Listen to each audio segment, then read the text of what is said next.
현장도 잘 들립니까? 네, 알겠습니다. 그러면 다 잘 들리는 줄 그냥 믿고 진행을 하도록 하겠습니다.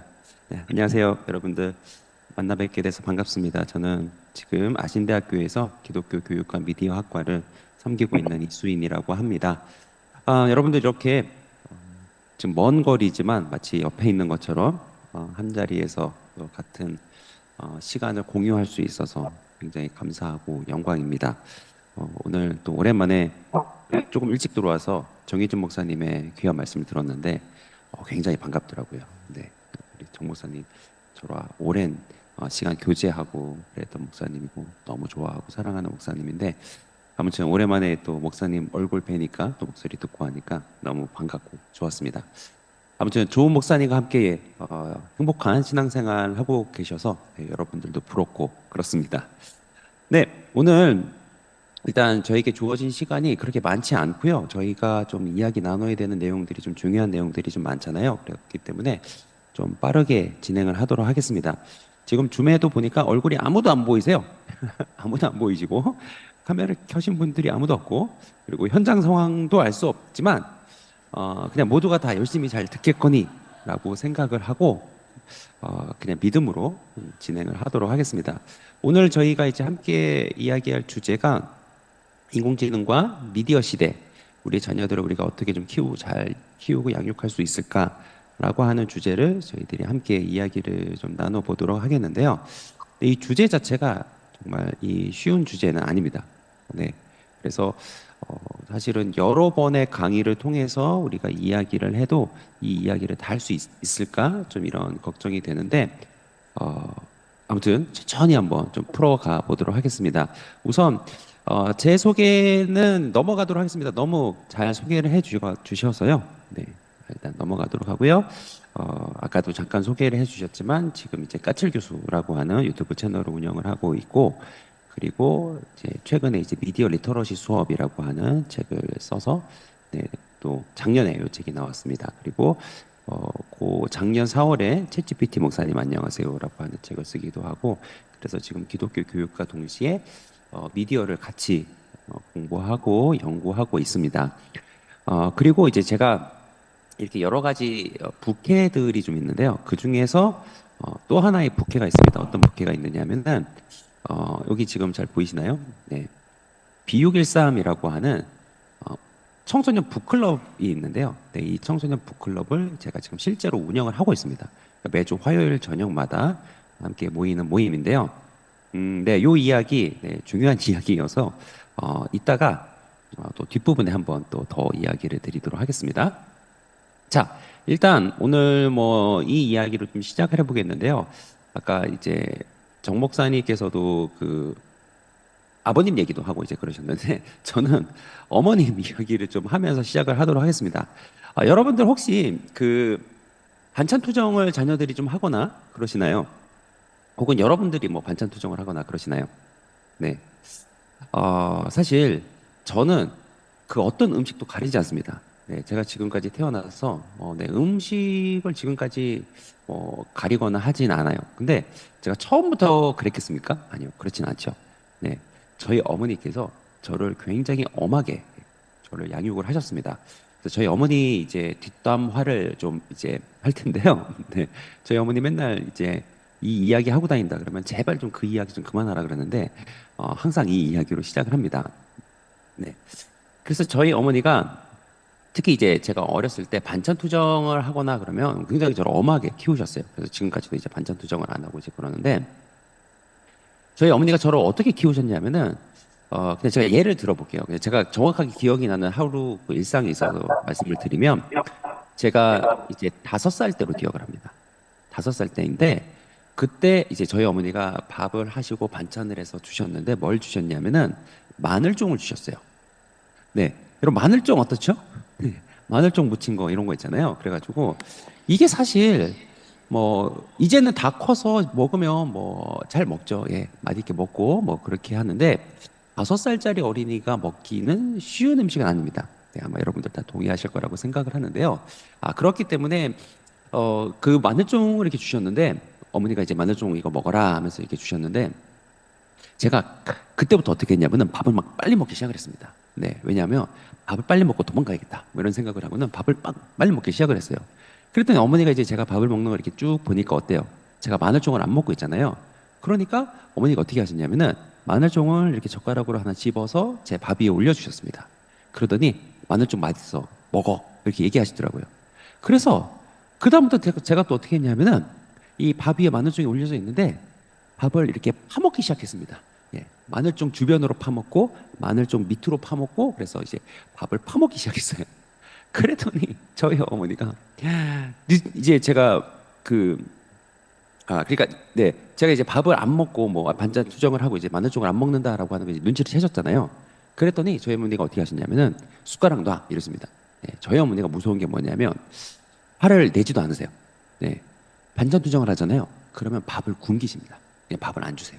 네, 그때부터 밥을 안 주시는데 근데 뭐 저희 집이요. 저희 아버님이 목회를 하셨었어요. 그래가지고 집이 이렇게 여유 있고 뭐 집에 먹는 게 굴러다니고 막 그런 집이 아니었습니다. 집이 어렸을 때 되게 어려웠거든요. 그래서 저희 기억에 어머니가 부엌도 없는 집에서 이제 신발 이렇게 놓여져 있는 그 공간에서 막 이제 골로 이런 거 놓고 밥하고 옛날에 그랬던 것이 생각이 나는데 그래서 이제 어머니가 밥을 안 주시면 집안에 먹을 게 없는 저희 집은 그런 집이었어요. 예, 그랬기 때문에 어머니가 이제 밥을 굶기시니까 이제 그때부터 큰 문제가 생긴 겁니다. 진짜 먹을 게 하나도 없어요. 그래서 뭐 한 끼로 굶고 뭐 두 끼로 굶고 이제 계속 굶었습니다.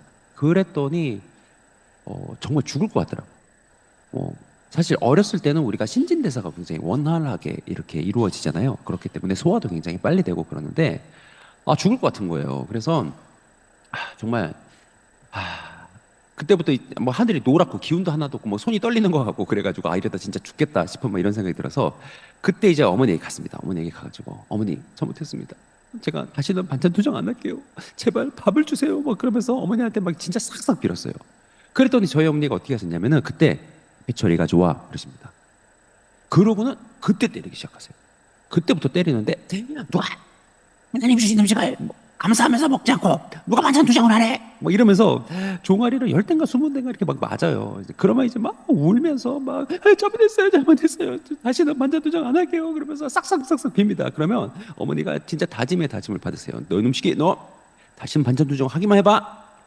네, 안 할게요. 그러고 이제 어머니가 드디어 용서를 해주십니다. 그럼 이제 어머니가 밥을 주시는데요. 앉아, 밥 차려줄게. 그러시더니 이제 밥상을 가져다 주시는데 저희 어머니가 무서운 게 뭐냐면은 밥을 주시는데 밥 한 공기하고요 마늘종 하나만 딱 주십니다. 네, 그걸로 밥을 먹어야 돼요. 자 그러면 여러분도 한번 생각을 해보세요. 한 두 끼 정도 굶고 나서 마늘종을 먹잖아요. 맛이 있을까요 없을까요? 네, 희한하게요. 두 끼 정도 굶었잖아요. 그러니까 이 혀의 감각 세포가 막 다 깨어나는 약간 이런 느낌입니다. 그래가지고 진짜 먹으면요, 네, 나름의 맛이 있어요. 예, 나름의 맛이 있고, 이런 맛이구나 하면서 그걸 굉장히 좀 잘 받아들이게 됩니다. 그리고 이 혀의 감각세포가 굉장히 수용적이 돼요. 너그러워집니다. 네, 그래서 굉장히 맛있게 먹습니다. 그리고 또 저희 어머니가 옆에 앉아서 꼭 물어보세요. 맛 있어, 없어? 물어보십니다. 그러면 또 이렇게 먹고, 맛있어요. 이렇게 얘기하면은, 거봐, 맛있잖아. 왜 먹어? 이러시면서 또 어머니 한마디 하시고 이제 그러셨는데, 아무튼 어머니가 이제 저를 이렇게 엄하게 키우다 보니까 제가 이제 뭐 이렇게 나이가 들도록 그렇게 반찬 투정을 하거나 그러진 않습니다. 예, 가리는 음식도 전혀 없고요.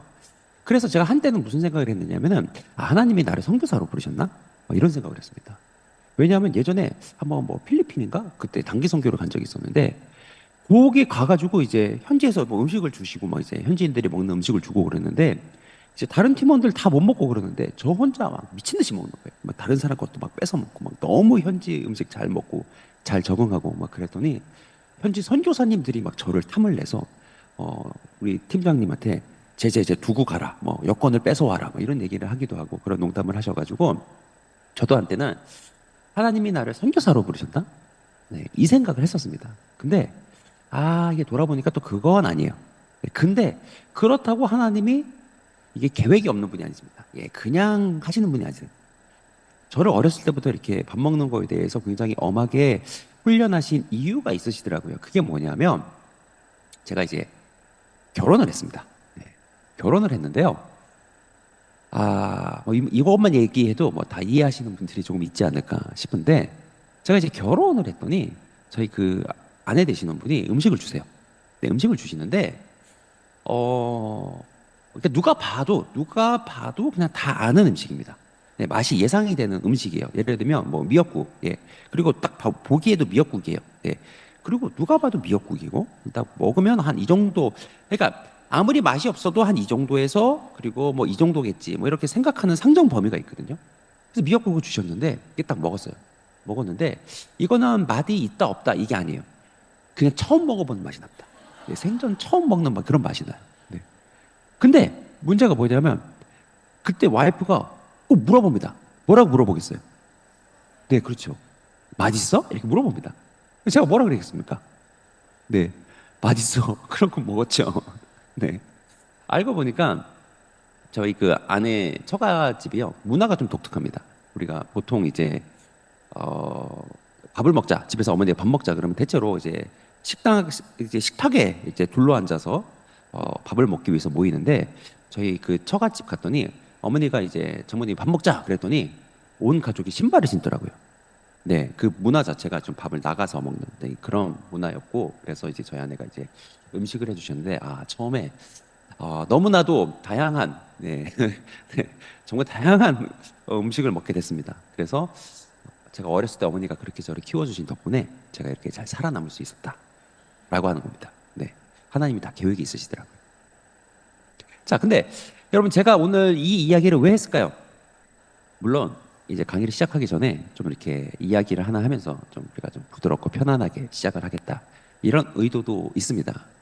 그런데 또 한 가지 이 이야기가 우리에게 주는 굉장히 중요한 교훈이 있는 것 같아요. 일단 첫 번째는요 뭐냐면 우리가 부모가 어렸을 때 아이들의 이렇게 습관을 잡아주면 이 습관이 의외로 꽤 오래 갑니다. 네, 꽤 오랫동안 그 아이의 삶에 영향을 미치죠. 네, 이게 첫 번째 이 이야기를 드렸던 이유고요. 그다음에 두 번째 제가 이 이야기를 드린 이유는 우리가 아이들의 버릇을 잡아주려면요 어릴 때 해야 된다는 겁니다.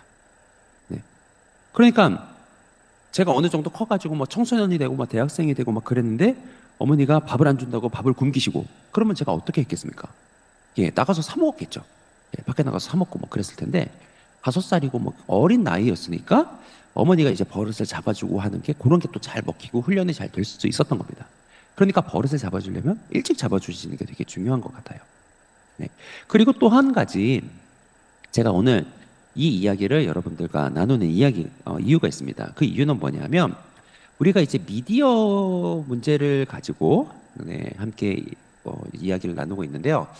우리가 미디어 특히 우리 자녀들 뭐 우리가 가르치는 교회 학교 학생들 요즘 미디어를 굉장히 많이 하거든요. 그래서 다들 이제 고민이 뭐냐면 우리 애들이 미디어를 너무 많이 한다. 미디어를 과식한다. 네, 너무 많이 먹는다. 과식한다. 이렇게 생각을 하세요. 근데 제가 생각했을 때 미디어는요 과식의 문제가 아닙니다. 미디어는요 편식의 문제입니다. 네, 과식의 문제가 아니라 편식의 문제예요. 이게 되게 중요하고요. 이걸 우리가 바르게 이해하지 않으면 사실 바른 해결책도 생각할 수가 없습니다. 왜냐하면 문제를 바르게 파악을 해야 문제에 대한 해결 방법도 바르게 찾을 수 있는 거예요. 자, 그러면 제가 왜 우리 자녀들의 이 미디어 문제를 왜 과식이 아니라 편식의 문제다라고 생각을 하느냐? 네, 이거를 우리가 이해하기 위해서는 일단 미디어가 뭔지부터 이해를 하셔야 됩니다. 그러니까 미디어가 뭔지 우리가 이해를 하면 제 이야기가 이해가 되실 거예요. 자, 그러면 여러분 미디어가 뭘까요? 뭐가 미디어일까요? 네, 이렇게 질문을 드리면 이것도 답을 하기가 우리가 늘 미디어에 접해서 살아가고 있지만 또 막상 정의를 하라 그러면 이게 또 쉽지는 않습니다. 그래서 그냥 쉽게 해보도록 하겠습니다. 자, 줌에 계시는 분들은 타이핑으로 이렇게 올려주셔도 되고요. 우리 현장에서 들으시는 분들은 이렇게 손가락으로 표현을 해주시면 좋겠습니다. 네, 이게 보면 1과 2, 둘 중에 하나밖에 없습니다. 예, 답은 둘 중에 하나밖에 없으니까 둘 중에 하나 고르시면 돼요. 자, 요거 1일까요? 2일까요? 네, 더운 날씨에 진짜 없으면 안 되는 거죠. 에어컨인데 1일까요? 2일까요? 네, 답을 하고 계시나요? 네, 1, 2. 네, 답을 하고 계실 거라고 믿습니다. 네, 요건요. 네, 답, 감사합니다. 채팅방에 올라오고 있고요. 손가락으로 해주시는 것 같은데요. 네, 요건 2입니다. 네, 이건 2고요. 자, 그 다음에 이건 1일까요? 2일까요? 네, 이건요. 네, 1일까요? 2일까요? 네, 답이 올라옵니다. 네, 이건 1입니다. 네, 채팅방에 되게 많이 맞춰주고 계십니다. 이건 1이고요. 자, 사자. 네, 이거는 1일까요? 2일까요? 1, 2. 1, 2. 네, 이건요. 2입니다. 2예요. 자, 그 다음에 엄지. 네, 엄지척. 네, 요거는 1일까요? 2일까요? 네, 요거는 1입니다. 네, 1이고요. 그리고 네, 지금 스마트폰입니다. 요거 1일까요? 2일까요? 네, 이건 1입니다. 1이고요. 헷갈린다? 모르겠다 생각이 되실 수 있는데요. 자, 요거 1일까요? 2일까요? 네, 기프트콘. 네, 요거는 1입니다. 대체로 1인데 가끔 2도 될 수 있습니다. 자, 그 다음에 커피. 네, 요거 1일까요? 2일까요? 네, 요거는 대체로는 2인데 아주 가끔 1도 될 수 있습니다. 네. 자, 하늘, 구름. 요건 뭘까요? 네. 요거는 네, 대체로 진짜 우리 모두에게는 2입니다. 근데 아주 특별한 경우는 1도 될 수 있습니다. 자, 뭘까요? 뭐가 1이고 뭐가 2죠? 이거 찾으셨나요? 뭐가 1이고 뭐가 2일까요? 네. 요게 또 어떤 분들은 제가 이렇게 손을 뭐 이렇게 위로 들고 하면은 1이고 뭐 아래로 들고 얘기하면 2다 뭐 이렇게 이야기하시는 분도 있는데 그런 거랑 전혀 상관이 없습니다. 뭐가 1이고 뭐가 2냐면요. 1은 미디어가 1입니다. 그리고 2는 미디어가 아닌 것들이에요. 네, 그게 다 2입니다. 네, 무슨 얘기냐면요. 우리가 미디어를 정의할 때 어떻게 정의를 하시냐면 이렇게 정의를 합니다. 미디어는요, 매개하는 거다. 이 매자가 무슨 매자냐면 우리가 예전에 왜 중매 결혼하고 그랬잖아요. 네, 중매할 때 쓰는 매자가 요 매자입니다. 그러니까 이어준다라고 하는 거예요. 그러니까 즉 이 미디어라고 하는 이 말 자체가 무슨 뜻이냐면은 서로 매개해주는 것, 이어주는 것을 이야기를 합니다. 네, 요게 미디어예요. 그래서 사실은 이 이어주고 하는 것이 굉장히 많습니다. 네. 왜냐하면 우리 사람이 생각하고 우리가 느끼고 하는 거는요, 반드시 이걸 잘 표현을 해야 돼요. 우리가 하나님이 아니기 때문에 다른 사람의 마음의 생각의 중심을 그 사람이 어떻게 느끼고 하는 거를 우리가 알 수가 없습니다. 자, 여러분 보세요.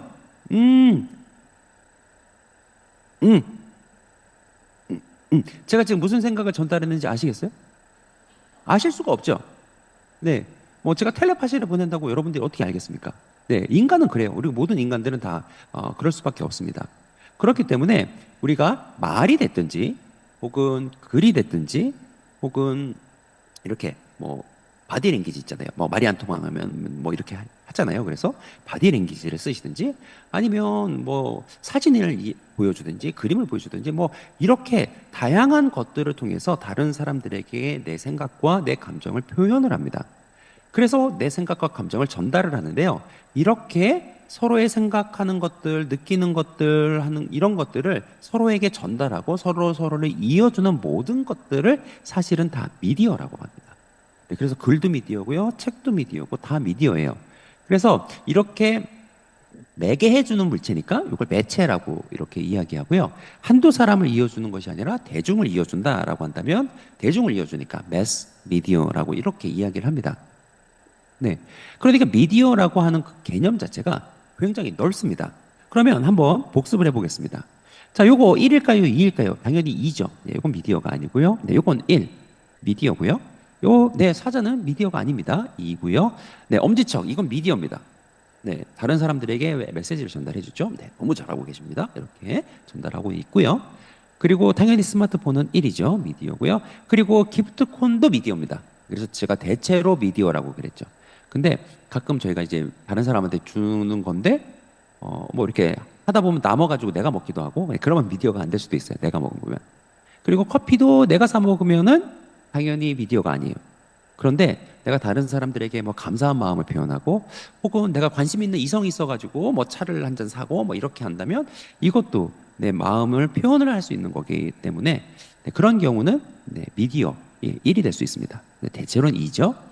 그래서 제가 편식의 문제다라고 이야기를 드린 겁니다. 무슨 얘기냐면은 우리 아이들이 지금 사실은 굉장히 다양한 미디어를 아이들이 쓰고 있고 접하고 있습니다. 아이들이 쓰는 말도 미디어고 글도 미디어고 책도 미디어고 다양한 미디어가 있는데 우리 아이들의 이 미디어 문제는 무슨 문제냐면은 아이들이 굉장히 특정 미디어가 있습니다. 뭐 예를 들면 유튜브나 뭐 틱톡이나 이렇게 영상 미디어나 혹은 웹툰이나 게임이나 이렇게 아주 소수의 미디어만 너무 좋아해요. 예. 그래서 이거를 뭐 편식하고 그것만 먹으려고 하고.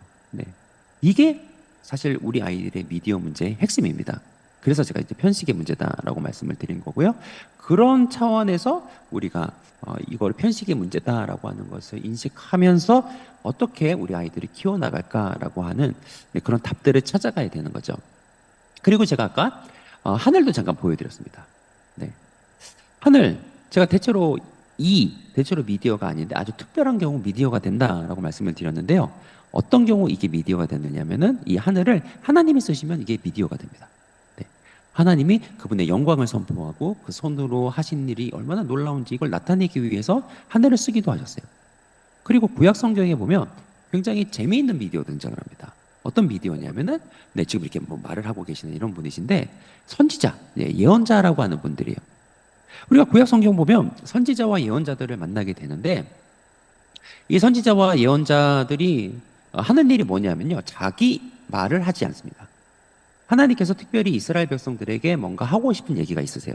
그러면 어떻게 하시냐면은 그 백성들 중에서 특별히 한 사람을 하나님의 영을 부어주시면서 세웁니다. 그러면 그 사람이 이제 하나님의 사람과 선지자가 돼요. 그리고 그 사람에게 하나님이 말씀을 주십니다. 이 백성들에게 이 말을 전해라 라고 말씀을 주시면 이 사람은 그렇게 하나님의 말씀을 받아서 백성들에 가서 선포합니다. 이것은 하나님의 말씀입니다 하면서 선포해요. 자기 말을 하지 않고요. 하나님이 선포하라고 주신 말씀을 받아서 그 말씀을 대언할 뿐이에요. 그러니까 하나님과 이스라엘 백성 사이에 선지자가 매개, 이 미디어로서의 역할을 했습니다. 네, 구약 성경에 나오는 굉장히 독특하고 탁월한 미디어고요. 그리고 교회에서 가장 많이 사용하는 미디어가 어떻게 보면 그리고 교회에서 사용하는 가장 중요한 미디어가 성경이라고 하는 미디어입니다. 하나님이 어떤 분이시고 또 우리는 어떤 사람들이고 우리가 어떻게 구원받을 수 있고 하는 것을 하나님께서 이 성경이라고 하는 책, 이 책의 미디어를 통해서 우리들에게 계시해 주셨어요. 계시의 말씀 우리에게 주셨는데 이게 바로 교회에서 사용하는 가장 중요한 미디어라고 저희가 할 수 있습니다. 그러니까 성경도 미디어죠. 그리고 인류 역사상 있었던 가장 탁월한 미디어를 꼽는다라고 한다면 저는 예수 그리스도를 꼽고 싶습니다. 왜냐하면 하나님과 우리가 도저히 이어질 수 없는 상태였어요. 인간의 죄 때문에 인간이 하나님께 나아갈 수 없는 이런 상황이었는데 예수 그리스도께서 하나님과 우리 사이를 다시 이어주셨죠. 그리고 뿐만 아니라 우리 사람들 사이에 벽을 허무시고 유대인과 헬라인과 이방인들 사이에 벽을 허무시고 우리가 하나 되게 하시고 하나의 교회로 지어져 가도록 우리를 중재하시고 매개하시는 분이십니다. 이어주는 분이세요. 그렇기 때문에 예수 그리스도의 사역도 정말 탁월한 미디어로서의 사역이다. 우리가 이렇게 해석을 할 수 있습니다. 자, 이렇게 미디어는요 굉장히 다양해요. 굉장히 다양하고 넓은 의미를 가지고 있는데 우리 아이들은 굉장히 소수의 미디어만 너무 편식하고 있는 거죠. 그래서 우리가 미디어에 대해서 사실은 좀 바른 이해를 먼저 가질 필요가 있습니다. 미디어라고 하는 것이 좀 넓다. 다양한 미디어가 있다. 그리고 미디어의 개념 자체가 굉장히 넓고 심지어는 하나님께서도 미디어를 다양하게 쓰셨어요. 그래서 하나님의 백성들에게 하나님의 말씀을 미디어를 통해서 다양한 미디어를 통해서 우리들에게 가르치시고 말씀해 주셨죠. 자, 그렇다라고 한다면 이제 우리 아이들에게 필요한 것이 무엇일까요? 일단 우리 아이들이 편식을 하고 있잖아요. 그렇기 때문에 첫 번째로 필요한 거는 좀 균형 잡힌 식사입니다. 근데 이 이야기는 조금 나중에 할 거예요. 좀 더 이따가 하게 될 거고요. 그것 말고 그것도 중요하지만 또 한 가지 우리 아이들에게 필요한 것이 있습니다. 그게 어떤 거냐면은 이 미디어 리터러시라고 하는 겁니다. 미디어 리터러시라고 하는 건데 이 미디어 리터러시는 이거 처음 듣는다라고 하는 분들도 계실 수 있습니다. 저게 무슨 소리야? 또 새로운 말이야? 뭐 이렇게 생각하실 수 있는데요. 우리가 미디어는 이야기를 했습니다. 미디어는 지금까지 미디어가 뭐다 이렇게 이야기를 했고요. 자, 리터러시는 뭐를 이야기하느냐 하면은 문해력을 이야기를 합니다. 그러니까 우리가 읽고 쓰는 능력, 네, 이것을 문해력 그리고 그거를 이제 영어로 리터러시라고 하는데요. 최근에 이제 뭐 한국에서요, 이 리터러시가 되게 문제가 된 적이 있었습니다. 이 문해력 논란이 좀 있었는데요. 요즘 이제 젊은 세대들이 뭐 이제 영상 비디오나 좀 다른 비디오를 많이 이제 보고 접하다 보니까 문해력이 좀 떨어졌다. 네, 이런 논란이 있었습니다. 그래서 실제로 어떤 래퍼가 랩 가사를 썼는데 하루 이틀, 3일, 사흘 이렇게 썼어요. 네. 이게 나흘이잖아요, 원래. 나흘인데 앞에 사자가 들어가 있으니까 사흘이 네 번째 날을 뭐 이야기하고 그러는 것이 아닌가 생각해가지고 실제로 랩 가사를 이렇게 쓴 적도 있고요. 그리고 어떤 인터넷 업체에서 심심한 사과를 드립니다. 뭐 이렇게 인터넷에 이야기를 했습니다. 그랬더니 뭐 그 젊은 친구들이 막 댓글을 다는데 뭐라고 댓글을 다느냐면은 아니 왜 사과를 심심하게 하느냐 막 이러면서 댓글을 답니다. 이 문맹 진짜 실질 문맹률 이게 논란이 있을 정도로 요즘 아이들의 문해력이 되게 떨어졌어요. 그러니까 저도 학교에서 이 학생들한테 과제를 가끔 이제 내주고 그러는데요. 제가 지난 학기 때 일입니다. 지난 학기에 제가 학생들한테 그냥 간단하게 오늘 배운 거를 그냥 느낀 점을 정리해가지고 우리 구글 클래스룸을 쓰는데 구글 클래스룸에 좀 올려라. 네, 이렇게 했어요. 그랬더니 어떤 애가 손을 들고 물어보더라고요. 그러니까 보통 이제 교수가 과제를 내주면 애들이 제일 먼저 물어보는 질문이 이거거든요. 교수님, 그럼 언제까지 제출할까요? 이러더라고요. 그래가지고 제가 네, 뭐 금일 자정까지 내세요. 그랬습니다. 네, 금일 자정까지 내라고 얘기했습니다. 애들이 언제 냈을까요? 참고로 수업은 화요일 날 있었습니다. 네, 애들이 다 금요일 날 자정까지 냈어요. 네, 무슨 얘기인지 아시겠죠? 사실 그때 아이들끼리도 약간 논란이 있었다고 합니다. 금일이 오늘이다, 아니다, 어, 금요일이다. 네, 어, 이거 가지고 엄청 논란이 있었다라고 하는데요.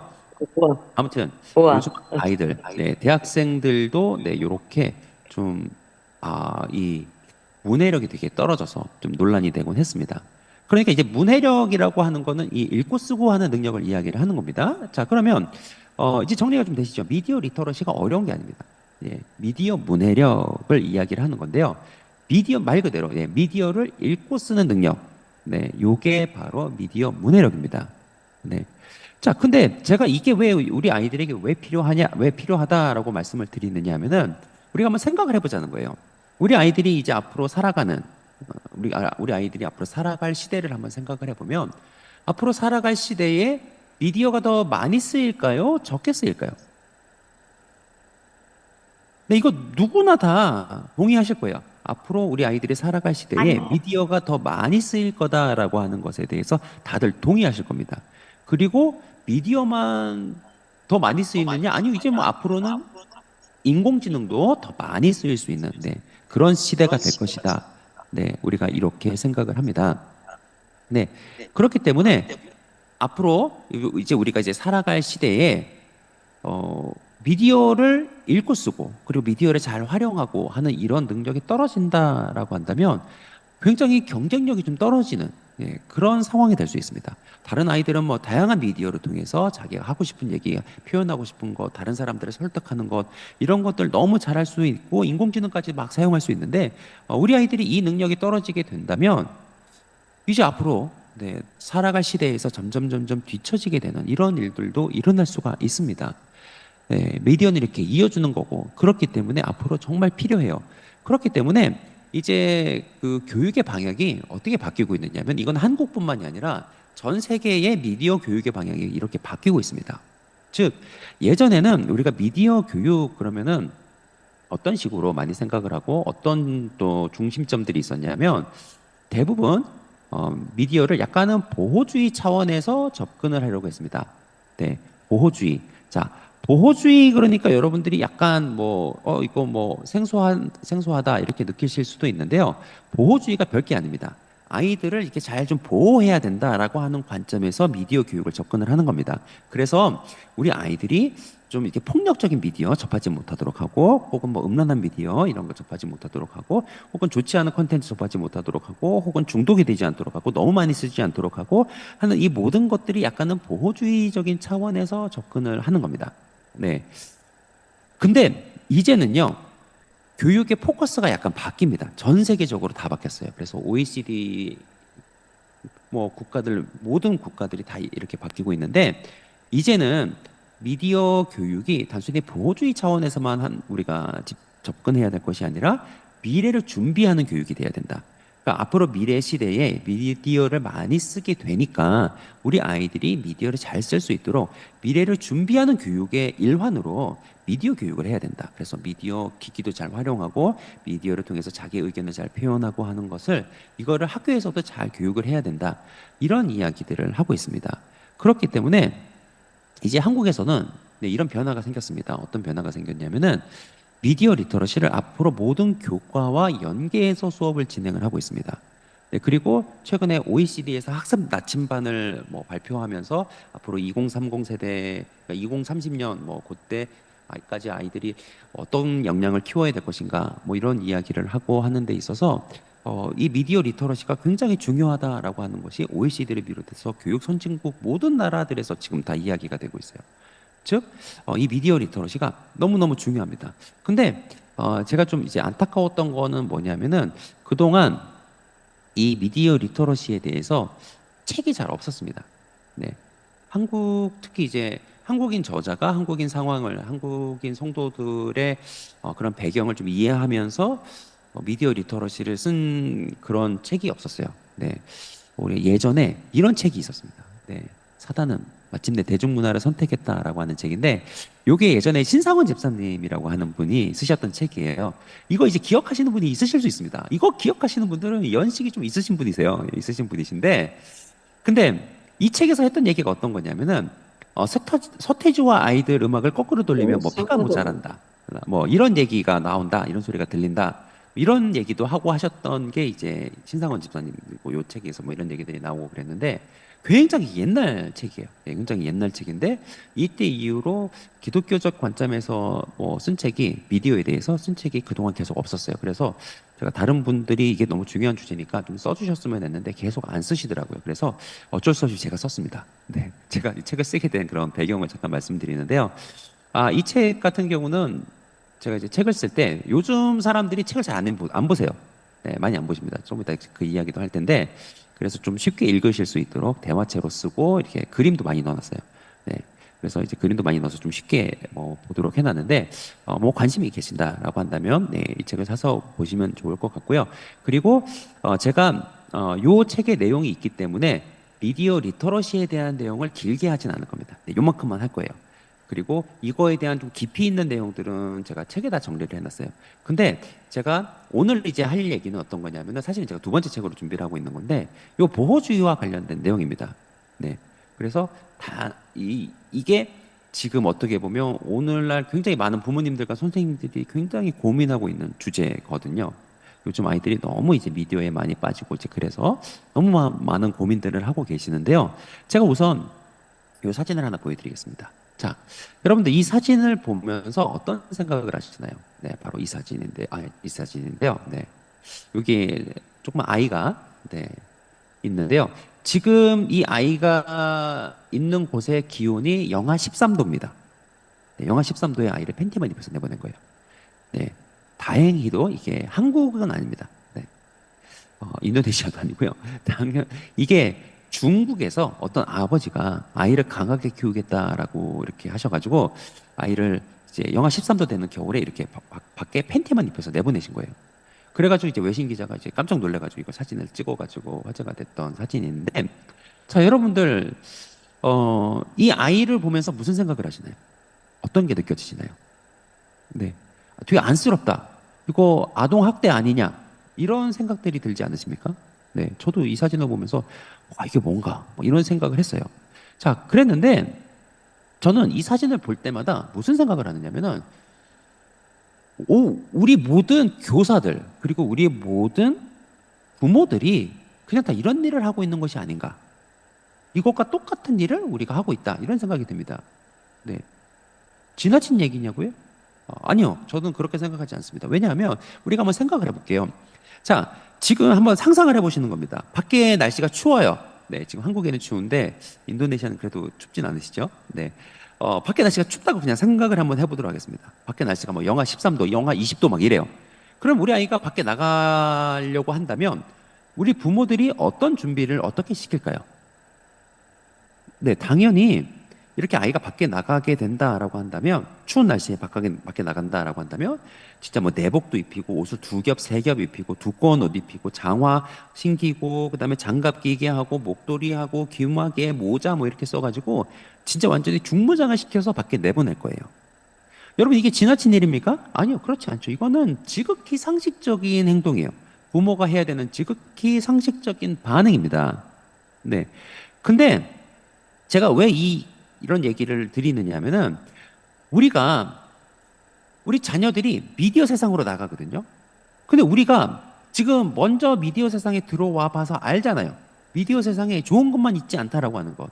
굉장히 안 좋은 컨텐츠들도 되게 많고 이 안에 뭐 살벌한 것도 되게 많고 아이들한테 굉장히 해로운 것도 많다라고 하는 걸 우리가 너무 잘 알고 있어요. 그리고 또 미디어가 또 우리 아이들에게 또 얼마나 안 좋은 영향을 미칠 수 있는지도 우리가 굉장히 잘 알고 있습니다.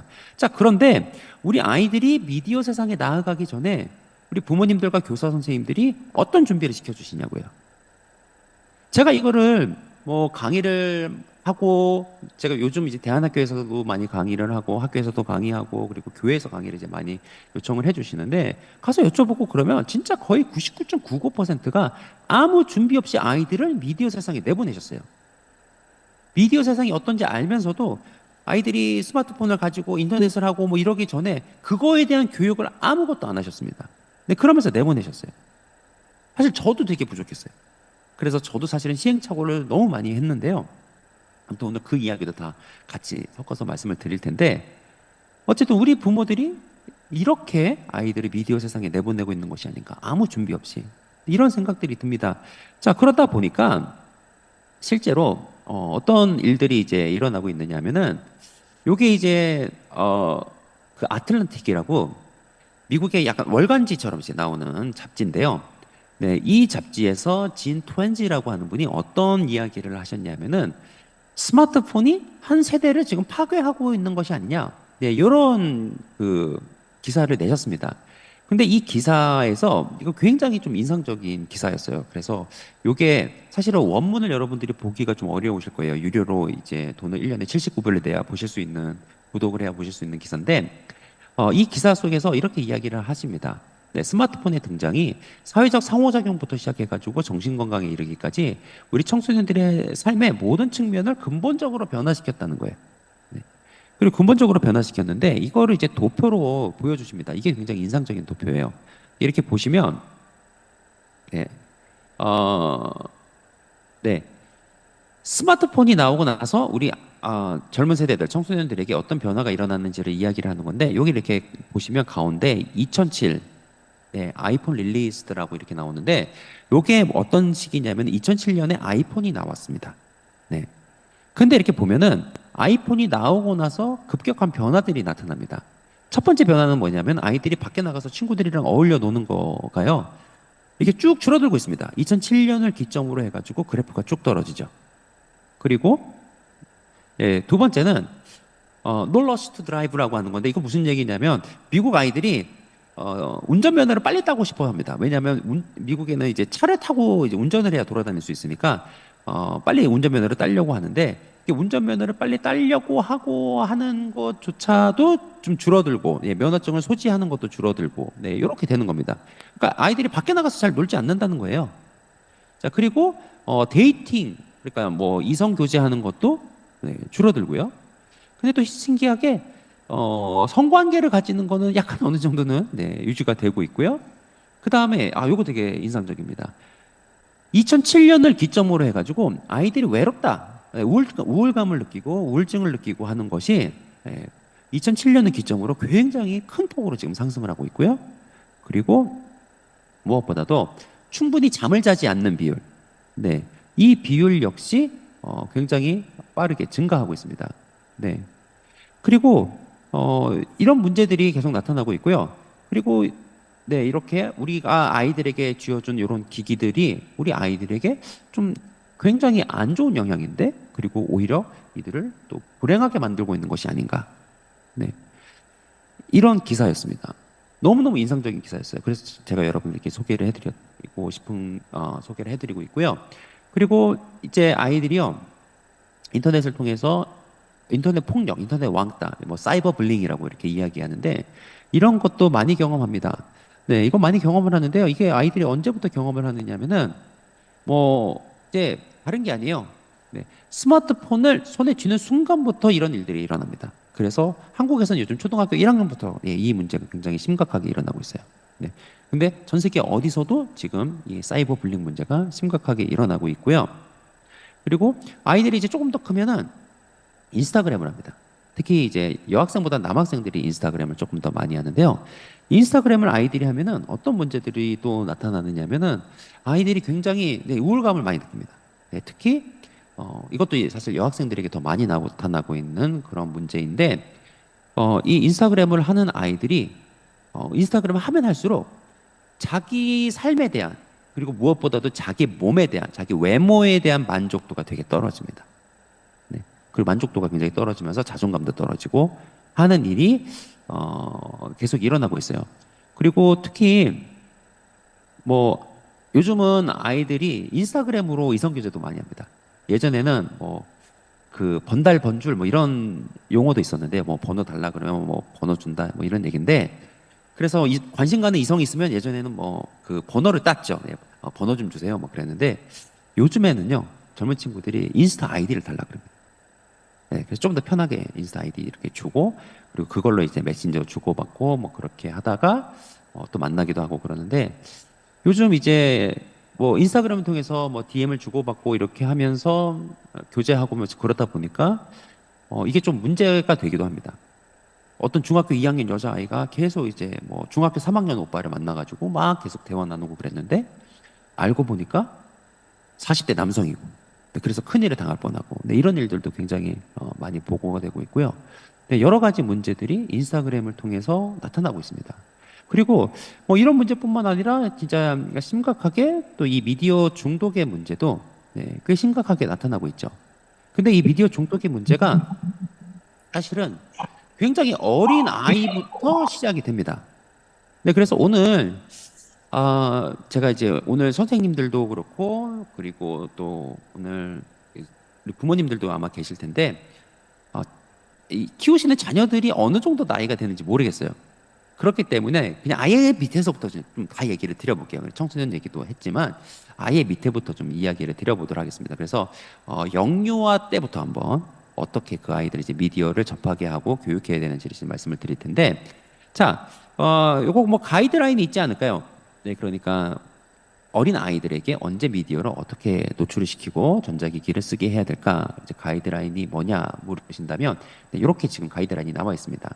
이거 이제 WHO에서 제시하는 가이드라인인데 사실은 만 2세 미만의 어린 아이들은요 전자기기에 노출이 되면 안 됩니다.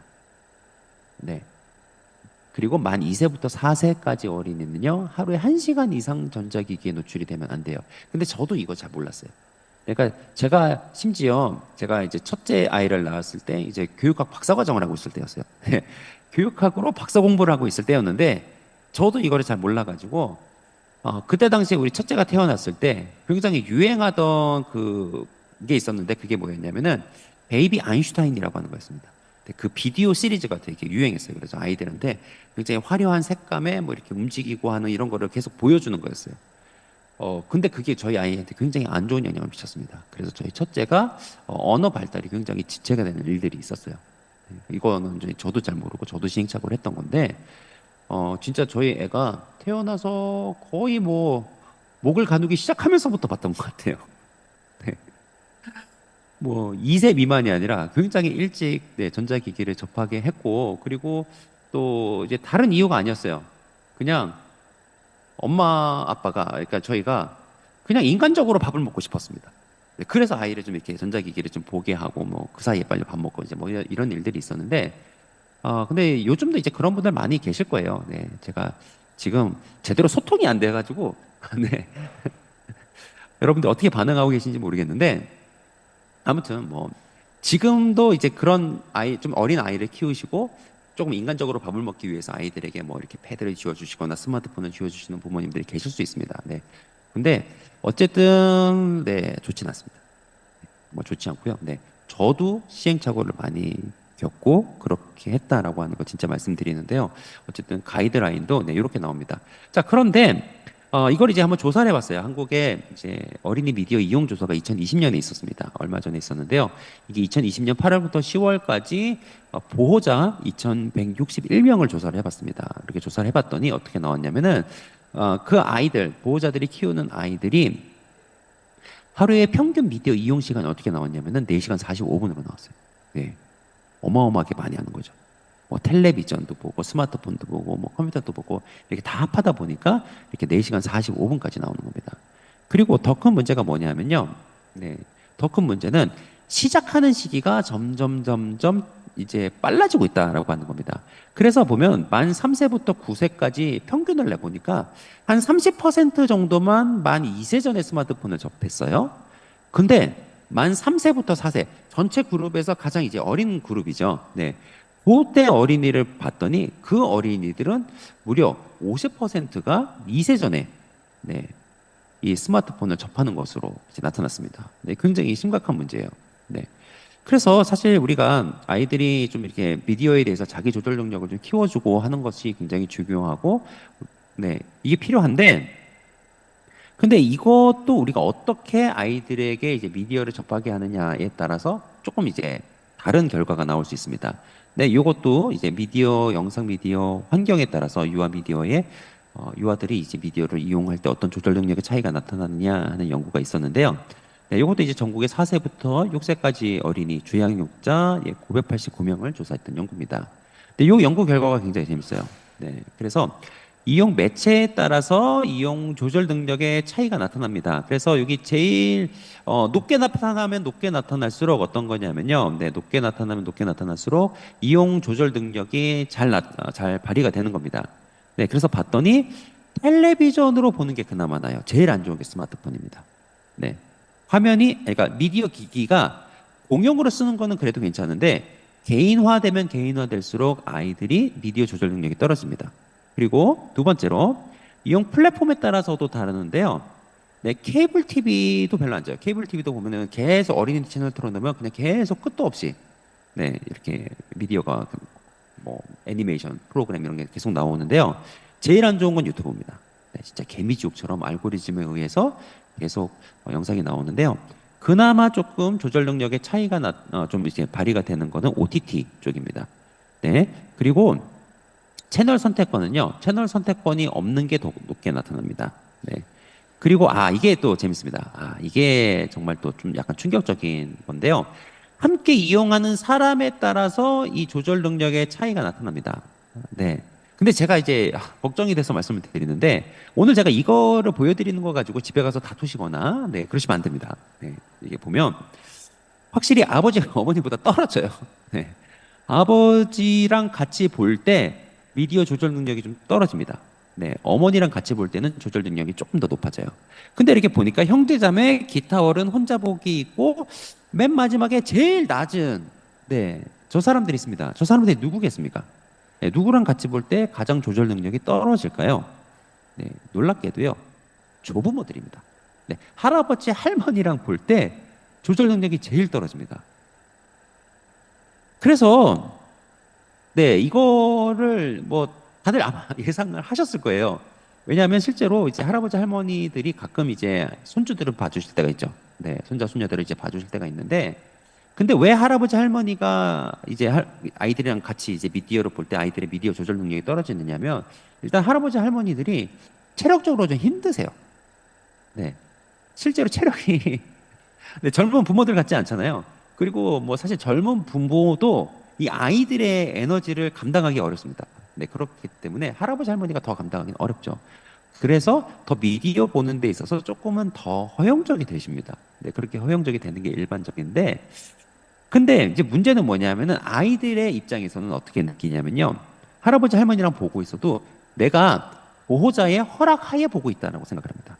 보호자의 감독 아래 내가 보고 있다라고 생각을 하기 때문에 내가 굳이 자기조절 능력을 쓸 필요가 없는 거예요. 그냥 그만 보라 하겠지 하면서 그냥 계속 봅니다.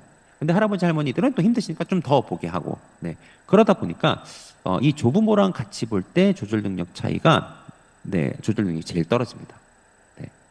그래서 이거는 진짜 어쩔 수 없어요. 네, 어쩔 수 없기 때문에 이거는 부모님들이 어쨌든 네, 요거는 감안을 하셔야 됩니다. 네, 그래서 부모님들이 더 많이 이렇게 하고 또 할아버지 할머니들한테 맡길 때 할아버지랑 또 어머니랑 뭐 싸우시고 이러시면 안 돼요. 네, 제가 그러라고 말씀드리는 게 아닙니다. 네.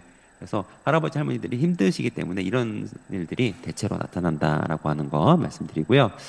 아, 네, 요거, 네, 요 얘기를 이제 또 드릴게요. 요건 어떤 거냐면, 네, 이것도 말씀드리면 또 이거는 약간 부부간에 다투실 수도 있어가지고 약간 좀 걱정이 되는데, 이게 뭐냐면, 일단 상집단, 중집단, 하집단 이렇게 나눠져 있죠. 네, 상집단은요, 상집단은 미디어를 많이 쓰는 집단입니다. 많이 쓰는 집단이고, 하집단은 어떤 집단이냐 하면은, 네, 미디어를 적게 쓰는 집단이에요. 네, 그래서 이렇게 보니까, 상집단, 중집단, 하집단 보니까, 뭐 이렇게 적게 쓸수록 비디오 조절 능력이 이렇게 높죠. 네, 높은데 재밌게도 뭐냐면은 파란색은 아버지고 빨간색은 어머니거든요. 근데 어머니는요, 뭐 이렇게 많이 보고 적게 보고 그렇게 큰 영향을 유의미하게 미치지는 않습니다. 네, 그냥 결과가 이렇게 나왔어요. 근데 놀랍게도 아버지들은요, 이게 굉장히 분명한 상관관계로 나타났습니다. 네, 아버지가 미디어를 많이 쓰면 많이 쓸수록 아이의 미디어 조절 능력이 떨어집니다. 네, 그러니까 아버지가 좀 더 큰 영향을 미쳐요. 왜 그러냐면요, 왜 이런 결과가 나오냐면 이 아버지 같은 경우는 사실 그러니까 뭐 전통적으로 아버지가 이제 일하시고 퇴근하고 이제 네, 하게 되는 뭐 이런 상황에서 이런 일들이 많이 벌어지게 되는데 아버지는 사실 아이들이랑 같이 시간을 많이 보내기 좀 어렵습니다. 네, 회사에서 일하시고 하시는 일들이 있고 그렇다 보니까 사실은 아이들이랑 이제 시간을 보낼 때 시간의 양으로 승부하기보다는 시간의 질로 승부를 하셔야 돼요. 예, 시간의 밀도로. 네, 그래서 아버지는 뭐 어쨌든 많은 시간을 보내지는 못하는데 대신 이게 짧은 시간을 임팩트 있게 아이들이랑 시간을 보내주셔야 됩니다. 막 그래서 뭐 아이들이랑 놀면 막 들었다 놨다 하고 막 육체적으로도 놀아주고 뭔가 좀 임팩트 있게 강하게 좀 놀아주시는 게 필요하거든요. 왜냐하면 절대적인 시간의 양 자체가 어머니에 비해서 약간 좀 부족합니다. 근데 그렇게 아버지는 시간의 절대적인 양도 부족해서 밀도를 높여야 되는 상황인데 그 상황에서 미디어를 많이 쓴다. 네. 이렇게 되니까 네, 훨씬 더 안 좋은 영향을 미치는 겁니다. 네, 이해가 되시죠? 네. 그래서 이런 거 이제 부모와 또 우리가 어떤 미디어를 어떤 환경 속에서 보느냐에 따라서 아이들의 이제 미디어 조절 능력이 좀 이렇게 다르게 나타나게 되는데요. 그리고 어쨌든 이 미디어를 이제 어렸을 때부터 네, 우리가 이제 이렇게 많이 봅니다. 네, 많이 보다 보니까 미디어 중독에 많이 빠져요. 네, 어른들도 사실은 미디어 중독에 꽤 있고요. 특히 이제 청소년들 같은 경우 미디어 중독에 빠지게 되는데 이제 2017년 뉴욕 타임스에 이런 기사가 실렸습니다. 그 10대들이 그 마약 중독 있잖아요. 예, 마약 중독 대신 스마트폰 중독이 되고 있다라고 하는 뭐 이런 이야기입니다. 네. 그래서 예전처럼 뭐 마리화나를 하거나 뭐 마약을 하거나 이제 그러진 않는데 이제 스마트폰에 중독이 돼가지고 이제 살아가고 있는 네, 이런 이야기예요. 그러니까 이런 게 이제 미국 사회에서도 굉장히 큰 고민이 되고 있고 또 이게 모든 여러 가지 연구 결과를 종합해가지고 네, 이 기사가 나왔었는데요.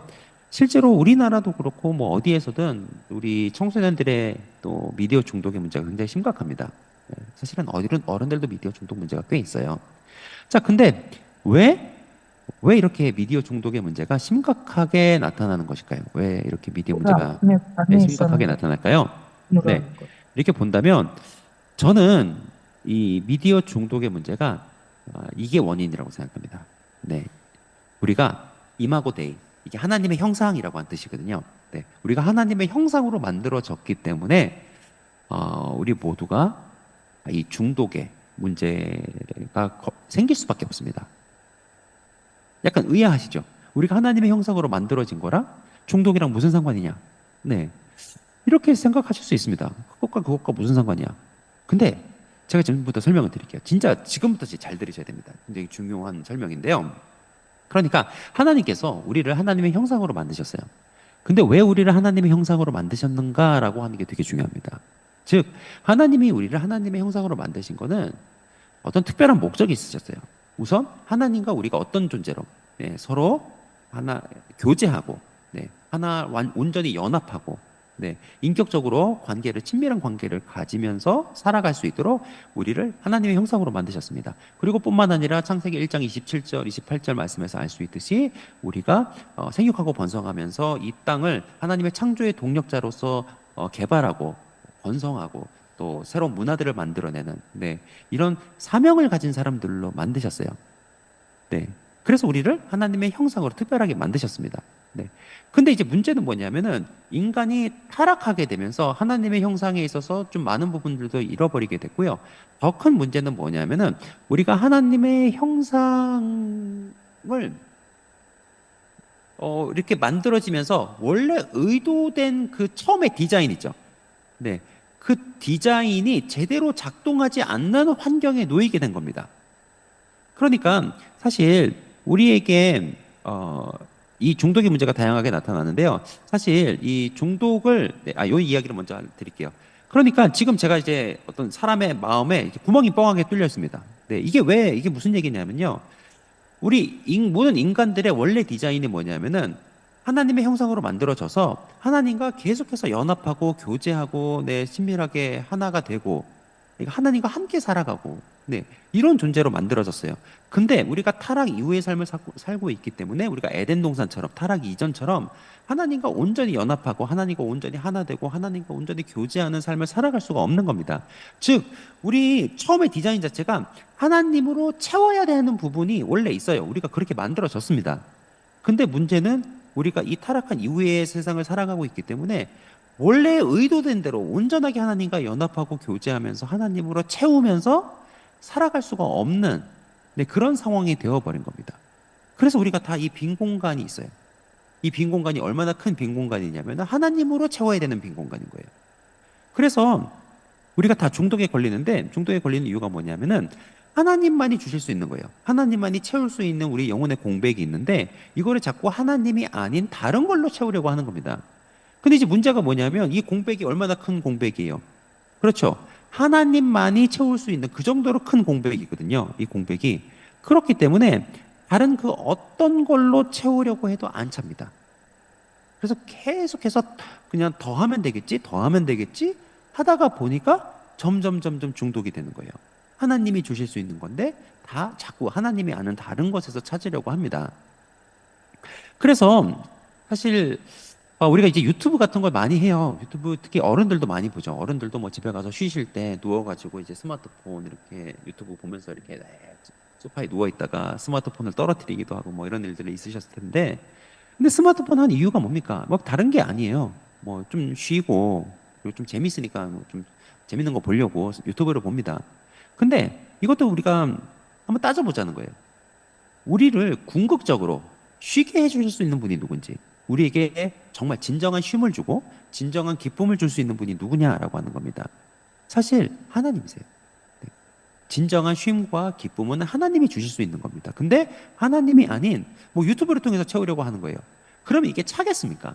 안 차요. 안 찹니다. 그러니까 자꾸 더하게 되는 거예요.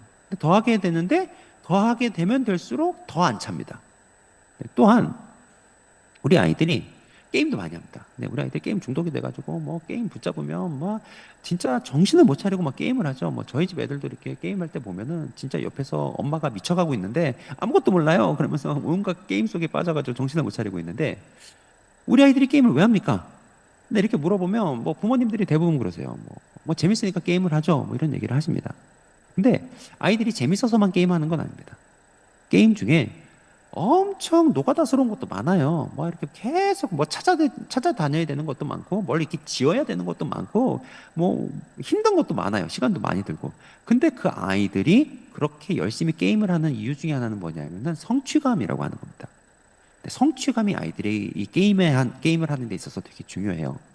즉, 우리 아이들이 세상에 나가서 뭐 이렇게 공부를 하든 뭐 일을 하든 성취감을 얻는 거는 쉬운 일은 아닙니다. 네, 굉장히 오랜 시간 수고를 해야 돼요. 그리고 그래도 될까 말까 합니다. 근데 게임은요, 한 30분만 하면 뭐 한 판을 깨고, 혹은 뭐 좀 더 수고를 하면은 뭐 레벨업을 할 수 있고, 내가 조금 더 좋은 뭐 정원을 꾸밀 수 있고, 좋은 집을 지을 수 있고, 뭐 그런 거예요. 네, 이렇게 성취감을 얻을 수가 있습니다. 네, 이게 굉장히 중요한 요소인데, 근데 이것도 성취감도 정말 진정한 성취감, 우리 영혼을 온전히 만족시킬 수 있는 성취감은 누가 주시느냐? 사실 이거는 우리에게 정말 사명을 주시는 하나님이 채워주실 수 있는 거예요. 네. 하나님은 진정한 우리 성취감을 채워주실 수 있는 분인데 이것도 우리가 하나님이 아닌 다른 것에서 채우려고 하죠. 그리고 게임뿐만 아니라 소셜미디어도 마찬가지입니다. 소셜미디어를 우리 아이들도 그렇고 뭐 어른들도 많이 하는데 소셜미디어 하는 이유가 사랑받고 뭐 관심받고 인정받고 이런 것들 위해서 소셜미디어를 해요. 근데 이런 사랑과 인정, 관심 이것도 사실 진정한 것은 하나님이 주실 수 있습니다. 네. 근데 하나님이 아닌 자꾸 다른 것에서 찾으려고 하는 거예요. 그러니까 결국 이 문제가 뭐냐면요. 이게 하나님만 주실 수 있는 건데 자꾸 다른 것에서 채우려고 하니까 이게 안 채워집니다. 마치 바닷물을 마시는 것 같아요. 바닷물을 마시는 것처럼 하면 할수록 계속 목마르고요. 또 어떤 문제가 생길 수 있느냐면은 하나의 중독을 우리가 좀 끊기 위해서 뭐 노력하다 보면 다른 거에 중독이 됩니다. 이런 걸 전문 용어로 중독 돌려막기라고 하거든요. 네, 중독이 막 돌려막기가 돼요. 네, 이런 일이 일어납니다. 그래서 이거는 사실 미디어 중독뿐만 아니라 모든 중독이 다 동일한데요. 미디어는 이 중독의 문제는 결국 관계의 문제예요. 네, 그리고 영적인 문제입니다.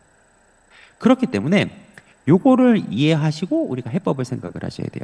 네. 그래서 해법 첫 번째, 자, 지금부터 이제 본격적으로 해법을 말씀드릴 건데요. 자, 그러면 뭐 미디어 중독을 비롯해서 모든 중독의 해법이 뭐냐? 일단은 관계 회복입니다. 왜? 이거 중독의 문제가 뭐의 문제다? 그렇죠. 미디어든 뭐 또 쇼핑 중독이든 일 중독이든 뭐 관계 중독이든 다양한 중독이 있는데 모든 중독의 문제의 핵심은 관계의 문제입니다. 네. 그리고 사실 하나님에게서 채워야 되는 것을 자꾸 하나님이 아닌 다른 것에서 채우려고 하는 거예요. 그렇기 때문에 우리가 중독을 근본적으로 이 중독의 문제를 해결하기 위해서는 하나님과의 관계가 회복이 되어야 됩니다. 네, 미디어 중독도 마찬가지예요. 근데 사실은 그렇기 때문에 제가 이 해법은 근본적인 해결책이고 또 근본적인 방향인데 아주 현실적이다라고 말씀드리긴 좀 어려워요. 왜냐하면 어른들도 이게 쉽진 않거든요.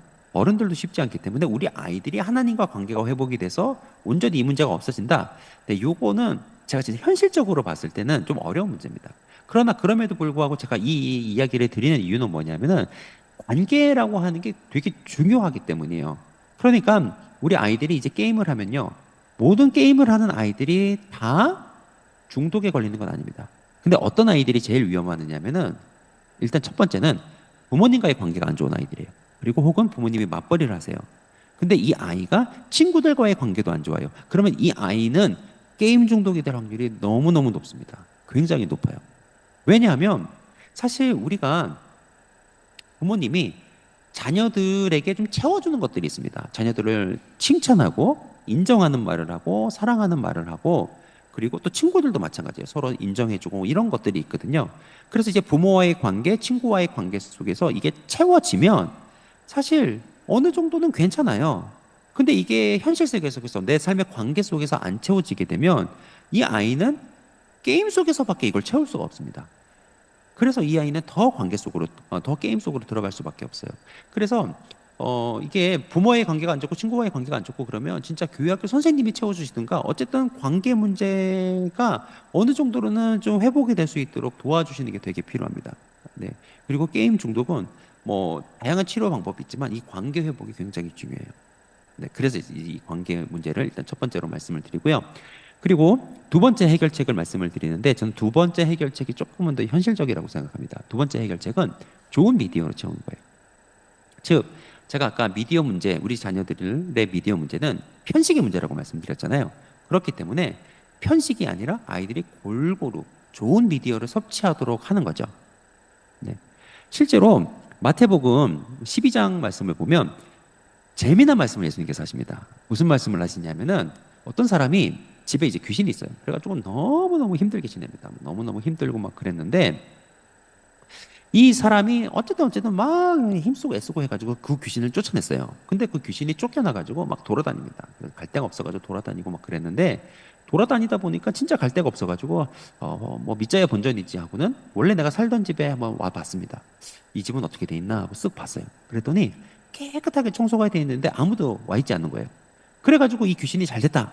하고는 자기보다 악한 귀신 7을 데리고 그 집으로 다시 돌아갑니다. 그래서 그 사람의 처음 형편이 그 사람이 처음 형편보다 훨씬 더 안 좋아졌다라고 하는 얘기가 마태복음 12장에 나옵니다. 저는 이 말씀이 너무너무 중요한 말씀이라고 생각해요. 네. 왜냐하면 진짜 우리 마음은 실제로 이런 공백이 있습니다. 네, 공백이 있는데 뭐든지 자꾸 채우려고 해요.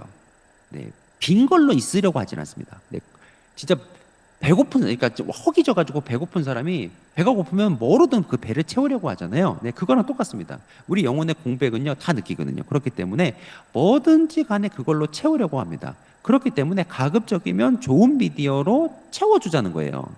제가 저희 어머니 얘기를 한번 더 하도록 하겠는데요. 저희 어머니가 매일 밤마다 루틴처럼 하시는 게 일이 있습니다. 무슨 일을 하시냐면은 저녁마다 일일 드라마를 보세요. 네, 일일 드라마 하는 거를 또 7시 반쯤에 한국 시간으로 7시 반쯤에 하는 드라마가 하나 있고 그거 끝나면 채널을 바꿔가지고 한 8시 반쯤에 하는 드라마가 또 있습니다. 그럼 또 그거 보세요.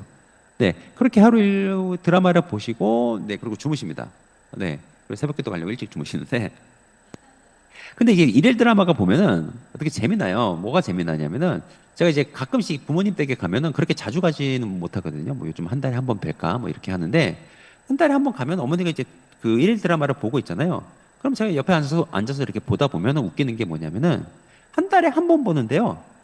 그냥 이해가 됩니다.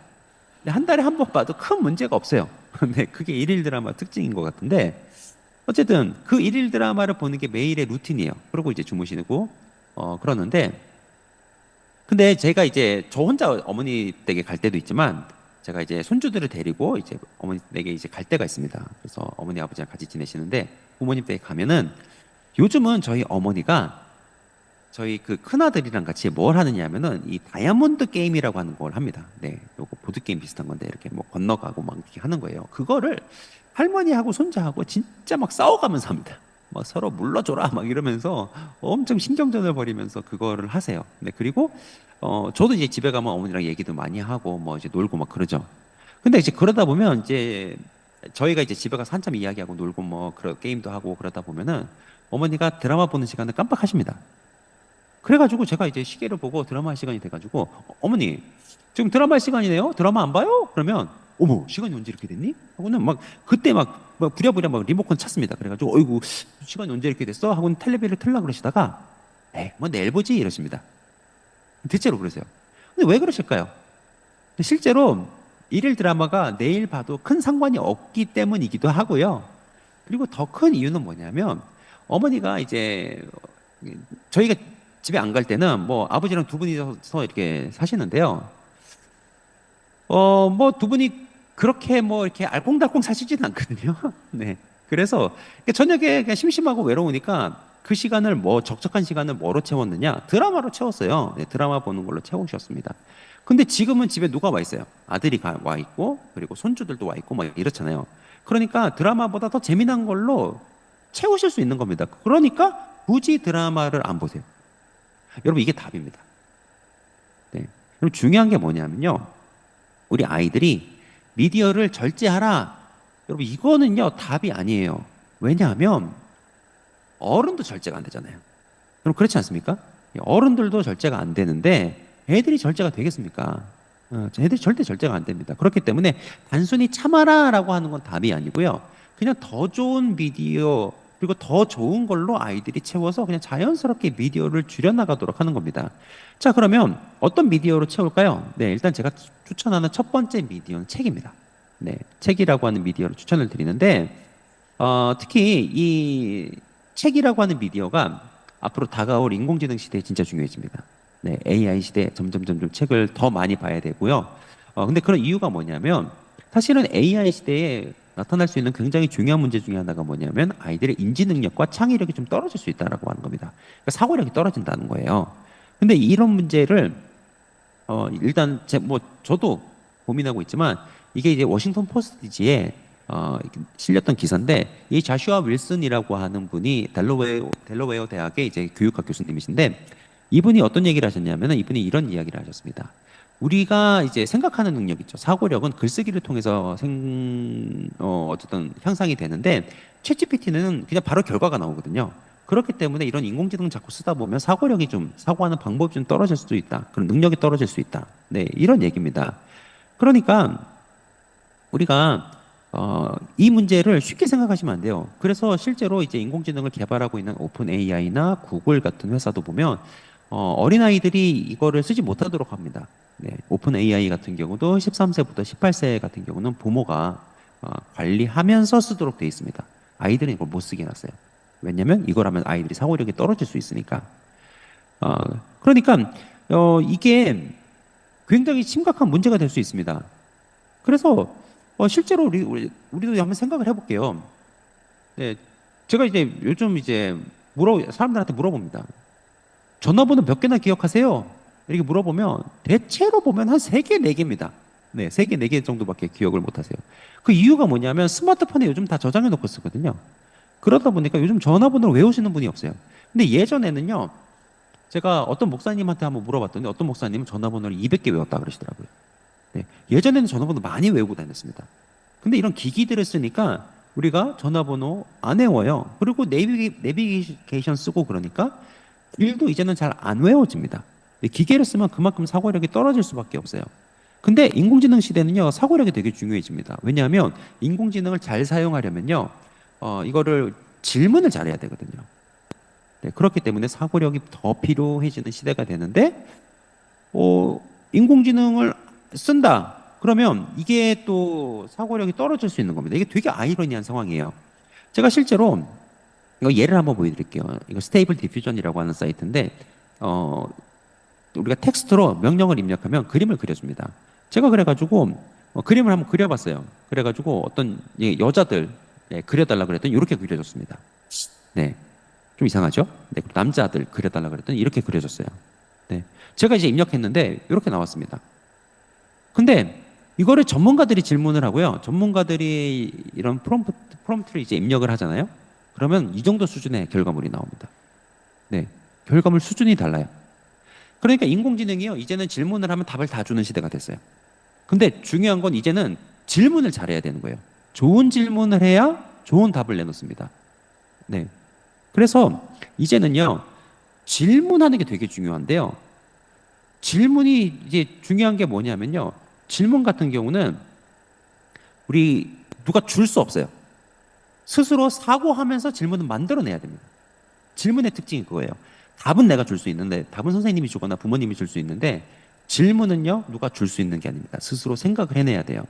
근데 이렇게 사람이 깊이 있는 생각을 못하고 깊이 있는 질문을 못한다라고 한다면, 그렇게 깊이 있는 생각을 하면서 인공지능을 사용하는 사람에 의해서 앞으로 대체되는 그런 시대가 될 수 있습니다.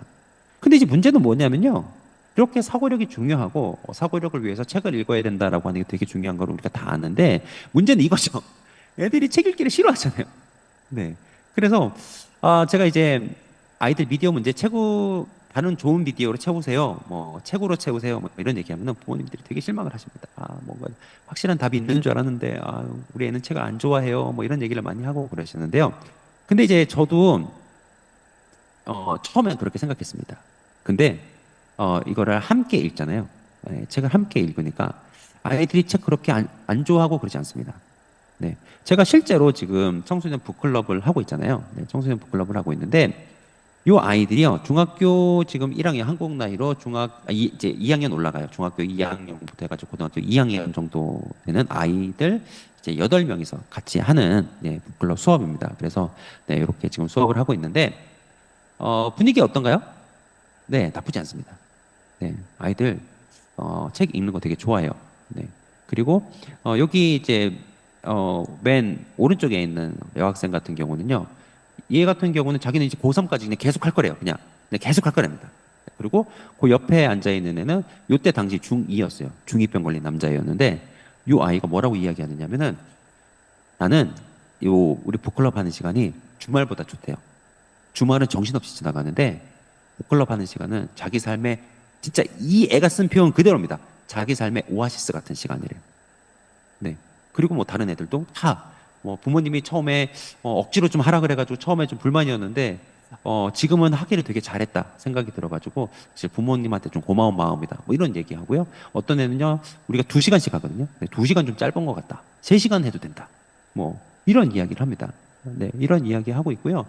그리고 지금 이 아이들이요, 북클럽 지금 너무 재밌게 하고 있어요. 근데 이 아이들이 북클럽을 하기 때문에 나타나는 현상이 있습니다. 무슨 현상이 나타나느냐면은 저희가 이제 매주 화요일 저녁마다 해요. 매주 화요일 저녁 7시부터 9시까지 하는데 매주 책을 한 권씩 봅니다. 네, 진짜 책을 매주 한 권씩 보고요. 이때는 올리버 트위스트를 봤어요.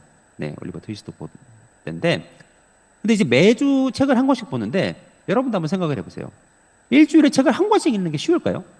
그리고 얘네들 이렇게 보면은 왼쪽 이제 여러분들 보실 때 왼쪽 제일 앞에 있는 네, 흰색 티셔츠 입은 친구가 있는데 이게 이제 저희 집 큰아들입니다. 근데 큰아들이고 얘는 홈스쿨링을 해요. 예, 홈스쿨링을 하고 나머지 애들은 다 학교를 다니는 애들입니다. 학교 다니고 학원도 다니고 다 하는 애들이에요. 그러니까 학교도 다니고 학원도 다니고 하는 애들이 일주일에 책을 한 권씩 읽는다. 그리고 제가 책을 뭐 아주 얄팍한 거 주지도 않아요. 그래서 지난주 같은 경우는 좀 두꺼운 책 읽었는데 네, 뒤마의 삼총사를 읽었습니다. 네, 거의 한 500페이지 정도 되는 책이거든요. 네, 그 책을 읽습니다. 네. 일주일에 그렇게 한 권씩 읽는 거예요. 근데 이게 쉬울까요? 이게 쉽지 않습니다. 근데 이 애들이요, 북클럽에 와서 해보니까 이 시간이 너무 재밌는 거예요. 너무 재밌고 좋고 그러니까 책을 안 읽고 오면 되게 아쉬워요. 그래가지고 어떻게든 책을 읽으려고 해요. 근데 이제 그러다 보니까 이 아이들에게서 나타난 큰 변화가 뭐냐면은 이 아이들이 자연스럽게 미디어 시간을 줄입니다. 왜냐하면 이 애가 자기가 낼 수 있는 시간은 그 시간밖에 없는 거예요. 그래서 자연스럽게 미디어 시간을 줄이면서 책을 읽어서 와요. 그리고 이 시간 와서 재밌게 하고 그렇게 합니다. 이걸 이제 부모님들이 얘기를 해주시는 거예요. 그래서 사실 이게 북클럽이요. 제가 여기 동네 지역에 부모님들이랑 같이 합니다. 교회랑 관련된 게 아니에요. 그래서 여기 보면 절반 정도 아이들은 교회를 안 다녀요. 부모님도 교회를 안 다니고, 그리고 저희 북클럽은 부모님들도 같이 하십니다. 그래서 2층에서 청소년들이 하고 1층에서 부모님들이 하고 그렇게 두 모임을 같이 하는데 어쨌든 지금 부모님들이요 애들에게서 이런 실제적인 변화가 나타나고 있잖아요. 그래가지고 네 거의 지금 저를 교주 보듯 하십니다. 네, 제가 믿습니까? 그럼 믿습니다. 뭐 이러실 거예요. 진짜 교주 보듯이 뭐 이렇게 하고 전적으로 막 신뢰를 해주세요. 네. 근데 이렇게 진짜 같이 읽고 재미있게 우리가 클럽 활동을 하면서 책을 읽으니까요. 아이들이 너무너무 재밌어 하고요. 그리고 그 시간이 좋으니까 어떻게든 책을 읽어오려고 하고 책을 읽으려고 하니까 자연스럽게 미디어 시간을 줄입니다. 여러분, 이게 답이에요. 더 좋은 채워주는 게 있어야 돼요. 더 좋은 채워지는 게 있어야 미디어를 줄이는 겁니다. 채워지는 거 없이 미디어를 그냥 절제한다. 이건 아니에요. 네, 공백이 있거든요. 채우고 싶어 합니다. 그래서 일단 첫 번째 미디어는 네, 책이라고 하는 미디어를 추천하고요. 그 다음에 두 번째로 추천하는 미디어는 네, 사람들입니다. 네, 여러분 사람도 미디어거든요. 네, 사람도 미디어이기 때문에 네, 사람이라고 하는 미디어를 추천하고 그 다음에 제일 중요한 미디어가 사실은 부모들이에요. 네, 부모님들이 되게 중요합니다. 근데 부모님들이랑 제가 이제 이야기해보면 안타까운 것 중에 하나가 뭐냐면은 부모님들이 아이들이 미디어를 좀 적게 썼으면 좋겠대요. 근데 진짜 약간 웃기는 게 뭐냐면은 우리 애들이 미디어를 안 썼으면 좋겠는데 대신 나도 귀찮게 안 했으면 좋겠대요. 이 두 가지 얘기를 같이 하십니다. 모든 부모님들이 다 그러세요. 근데 이거는 양립할 수가 없는 거예요. 부모님이 뭔가 좀 채워주시면서 미디어를 적게 하든가 이런 거를 바라셔야 되는데 부모님이 나는 귀찮게 하지 않으면서 어쨌든 미디어를 적게 했으면 좋겠대요. 이건 안 됩니다. 네, 그래서 부모님이 어느 정도 좀 채워주셔야 되는 그런 부분이 있어요.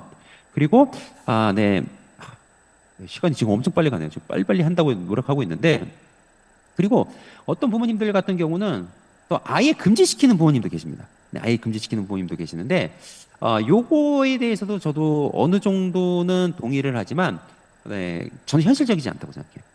네, 그리고 어떤 학교에서 그리고 교회에서도 금지시키기도 합니다. 네, 대안학교나 이런 데서도 금지시키기도 하는데 저는 이게 저는 사실 아예 금지는 살짝 반대입니다. 제가 반대하는 이유를 말씀드릴게요. 네, 일단 첫 번째 이유는 뭐냐면 현실적이지 않아요. 네, 현실적이지 않습니다. 왜냐하면 부모님이 아예 미디어를 안 쓰면서 아이들을 이제 미디어를 안 쓰게 하면 이게 가능할 수 있습니다. 혹은 뭐 주변에 아무도 미디어를 안 쓰면서 아이가 미디어를 안 쓰게 한다. 그러면 가능할 수 있는데 그렇지 않다라고 하면 아이들이 어디에선가 숨어서 또 어깨 넘어서 보면서 하게 돼 있어요. 네, 그리고 무엇보다도 현실적이지 않다 느끼는 건 뭐냐면 앞으로 살아가는 시대에는 아이들이 미디어를 많이 쓰게 될 거거든요. 미디어 리터러시도 중요하거든요. 그래서 학교에서도 이제는 교육을 해야 돼요. 네. 그런 상황이기 때문에 그래서 좀 현실적이지 않다 이렇게 느껴지게 되고요. 그다음에 또 하나는 해봐야 할 수 있다라고 하는 건 뭐냐? 애들이 이제 균형 잡힌 상태에서 절제하면서 미디어를 잘 사용하는 거 이건요 해봐야 됩니다. 좀 연습이 필요합니다. 네, 그리고 무엇보다도 아까 제가 이제 편식 이야기한 것처럼 그나마 통제가 가능할 때 하는 게 좋아요. 예. 나중에는 통제가 안 됩니다. 대학생 자녀한테 미디어 통제를 하실 수 있으시겠어요? 절대 안 됩니다. 그리고 네 번째, 풍선 효과라고 해가지고 어느 때 이렇게 못하게 막아놓으면 나중에 오히려 확 터지게 되면 그때 절제가 더 안 될 수도 있어요. 그렇기 때문에 저는 이제 아예 못 쓰게 하는 거는 저는 조금 염려스러운데 대신 부모들이 이제 자녀들 그 미디어를 관리하고 통제하는 걸 도와주실 때 저는 요거를 부모님들이 좀 생각하셔야 된다라고 생각해요. 뭐냐면은 우리 아이들이 미디어를 균형 있게 절제하면서 잘 사용하는 거는 여러분 생각을 해보세요. 지식일까요? 기술일까요? 이건 지식이 아니라 기술에 가깝습니다. 기술에 가까워요. 자, 기술에 가깝다라고 하는 얘기는 뭐냐면은 이건 연습이 필요하다는 얘기예요. 그리고 당연히 시행착오를 한다라고 하는 겁니다. 그래서 우리 아이들이 이제 미디어를 균형 있게 사용하는 거를 여러분들이 어떻게 생각하시면 되느냐면은 아이들 자전거를 가르친다 생각하시면 됩니다. 자전거를 타는 거는 지식이 아니거든요. 몸의 기능입니다. 네, 몸이 실제로 그렇게 해 나가는 건데 근데 부모가 자녀를 이제 자전거를 가르치면서 이렇게 가르친다고 생각해 보세요. 야, 이게 자전거야. 이게 핸들이고 이게 페달이고 밟아가지고 넘어지지 말고 균형 잡고 타. 그냥 타. 뭐 소리 지르는 거죠. 왜 넘어져? 균형 잡고 타라니까. 그냥 균형 잡고. 여러분 이게 말이 돼요? 그런다고 애가 균형 잡고 탈 수 있나요? 아니요, 그렇지 않습니다. 그 지식이 아니에요. 그렇기 때문에 아이가 이제 자전거를 배우려면요. 부모가 잡아줍니다. 저도 우리 애 둘째 자전거 가르칠 때 진짜 한 2시간 동안 거의 한 일주일 동안 매일 2시간 동안 그냥 그 한 여름이었는데 애 그냥 자전거 뒤를 잡고 계속 그냥 잡고 뛰어다녔어요. 근데 그 뒤에 안장을 놓으면 어떻게 돼요? 또 애가 넘어지잖아요. 그러니까 이렇게 살짝 놔봤다 균형 못 잡는 것 같으면 또 바로 잡아주고 계속 잡고 한 2시간 동안 계속 따라다녔어요. 그걸 한 일주일 하고 나니까 이제 자전거를 타더라고요. 그래서 아이들이 미디어를 균형 있게 사용하는 것도 마찬가지입니다. 네.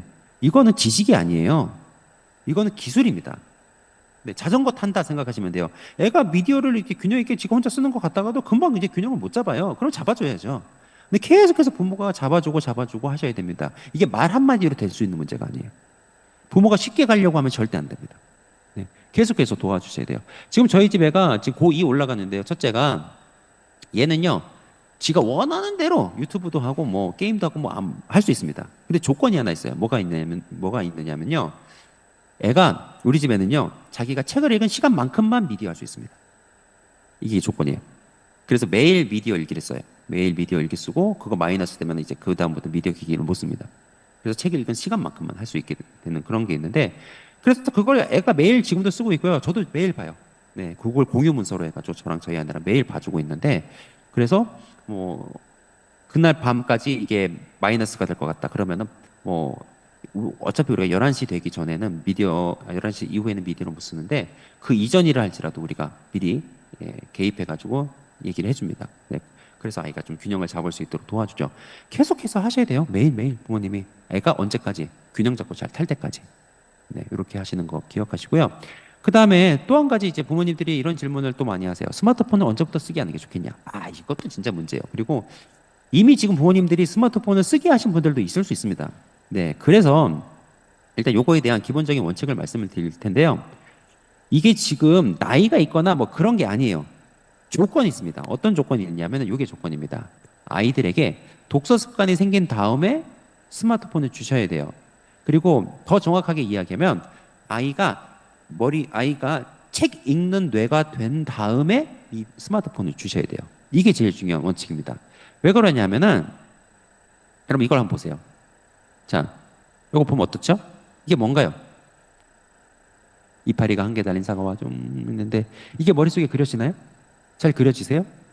여러분 이게 이겁니다. 네, 요거를 제가 설명으로 써본 거예요. 자, 여러분 보세요. 자, 이게 쉬워요? 이게 쉬워요? 네, 당연히 이게 쉽습니다. 당연히 이게 쉬워요. 네, 이건 어려워요.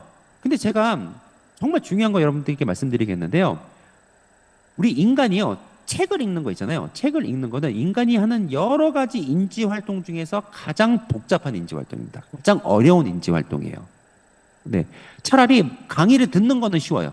왜냐하면 강의를 듣는 거는요, 내가 멍하게 있어도 컨텐츠가 진행이 됩니다. 동영상도 마찬가지예요. 내가 이렇게 멍하게 보고 있어도 생각하지 않아도 컨텐츠가 어느 정도 진행이 돼요. 근데 책을 읽는 거는 어떠냐면요, 내가 책을 하나하나 읽으면서 계속해서 생각하지 않으면 내가 능동적으로 계속해서 생각하고 그 읽은 내용을 머릿속에서 재구성하고 하는 이런 지적인 치열한 작업을 계속하지 않으면요, 컨텐츠가 진행이 안 됩니다. 그래서 책을 읽는 게요, 가장 어려운 인지 활동이에요. 그렇기 때문에 아이들이 책 읽는 뇌가 되지 않은 상태에서 스마트폰을 준다? 그러면 이제 이게 너무 쉽거든요. 그래서 일로 다시 안 가려고 그래, 잘. 그때부터 정말 어려워집니다. 그래서 이 아이가 예를 들면은 책을 계속 읽어요. 그럼 책을 계속 읽으면 책 읽는 거랑 관련된 신경 연결이, 뇌 신경 연결이 강화되거든요. 강화되고 그러면 책 읽는 뇌가 돼요. 책 읽는 뇌가 되면 책 읽는 속도도 빠르고 이해도도 빨라요. 그러면 책이 읽으면 또 책이 재밌습니다. 그리고 또 책을 재밌으니까 또 책을 또 봐요. 많이 보죠. 그래서 이게 계속 선순환이 됩니다. 선순환이 일어나게 되는데, 책 읽는 뇌가 안 되잖아요. 책 읽는 뇌가 아직 아니야. 그러면 책을 읽으면 이 뇌신경을 지금 만들어야 되니까 뇌 전체가 막 다 빨갛게 돼요. 막 그러고 힘들어요. 그러니까 이게 힘들고 시간도 많이 걸리고, 그러니까 얘가 책을 잘 안 보려 그래요. 책을 잘 안 보려 그러니까 또 책 읽는 뇌가 안 되고, 이게 계속해서 악순환이 됩니다. 그래서 이게 정말 중요하세요. 여러분, 이거 진짜 기억하셔야 되는데요. 그래서 우리 아이에게 스마트폰을 주시기 전에 책 읽는 뇌를 만드셔야 돼요.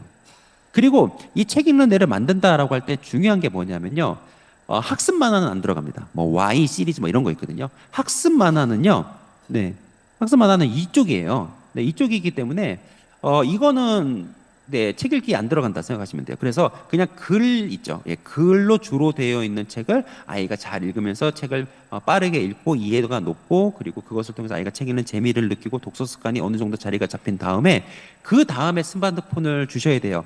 그래도 싸움이 될까 말까 합니다. 이 책 읽는 데가 되기 전에 스마트폰을 주잖아요. 그러면 일방적으로 그냥 계속 밀려요. 싸움이 안 됩니다. 그래서 이게 굉장히 중요한 거고, 그래서 이미 지금 아이에게 스마트폰을 주셨다 그러면 그 다음부터 하셔야 되는 건 뭐냐면, 최대한 스마트폰을 통제를 하면서 애가 책 읽는 데가 될 수 있도록 독서 훈련을 계속 해주셔야 됩니다. 안 그러면 그 애는 점점 책 읽고 사고하는 능력을 좀 계속해서 힘들어할 수 있어요. 그래서 이게 조건인데요. 그래서 어쨌든 두 번째는 다양한 활동, 그래서 두 번째는 사람들이고, 그 다음에 세 번째, 우리가 미디어를 대신에 다른 어떤 좋은 미디어로 채워줄까? 저는 다양한 활동들이라고 말씀을 드립니다. 제 친구 목사 하나 있는데요. 그 친구 아들 셋 있어요. 아들 셋 있는데 얘네들은 제가 봐도 미디어 문제가 전혀 없어요. 왜 미디어 문제가 전혀 없는지 아세요? 얘네들은요, 밤에 11시 반까지 축구를 합니다. 매일 밤 11시 반까지 축구를 하니까 얘네들은 미디어 문제가 없어요. 그러니까 이런 거예요. 그러니까 다양한 활동을 하면서 채우니까 굳이 미디어로 채울 이유가 없는 겁니다. 그래서 저도 지금 그 북클럽을 하고 있는데요. 제 북클럽에 아이들이 또 재미있어 하는 이유가 있어요. 저희 북클럽 활동을요, 저희는 책만 보지 않습니다. 굉장히 다양한 활동을 해요. 이거는 서울국제도서전인데 제가 아이들 데리고 국제도서전에 갔거든요. 애들 재미없어 할 줄 알았는데요. 웬걸요? 애들 너무 재미있어 하고요. 진짜 이때 애들이 너무 재미있어 해가지고 단체 사진이 없습니다. 통제가 안 되더라고요. 그래서 이렇게 재밌게 국제도서전 가서 놀다 오기도 하고요. 그리고 이때는요, 어떤 때냐면은 애들이 두 번째 시즌 마무리했을 때였는데, 이때는 우리가 애들 보고 스피치를 시켰습니다. 그래가지고 5분 동안 네, 애들이 원고 없이 이제 계속 자기 발표를 하는 거예요. 그러니까 청소년용 세바시를 해본 겁니다.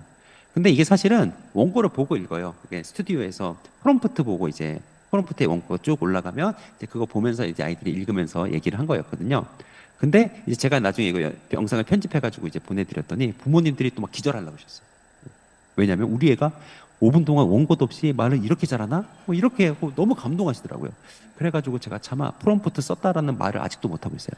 어쨌든 뭐 이런 것도 했는데, 어쨌든 네, 아이들 너무 재밌었고 했고요. 그 다음에 세 번째 시즌에는요, 저희가 셰익스피어 책을 읽었습니다. 셰익스피어 책을 읽었는데 이 셰익스피어 책은 약간 대본으로 돼 있거든요.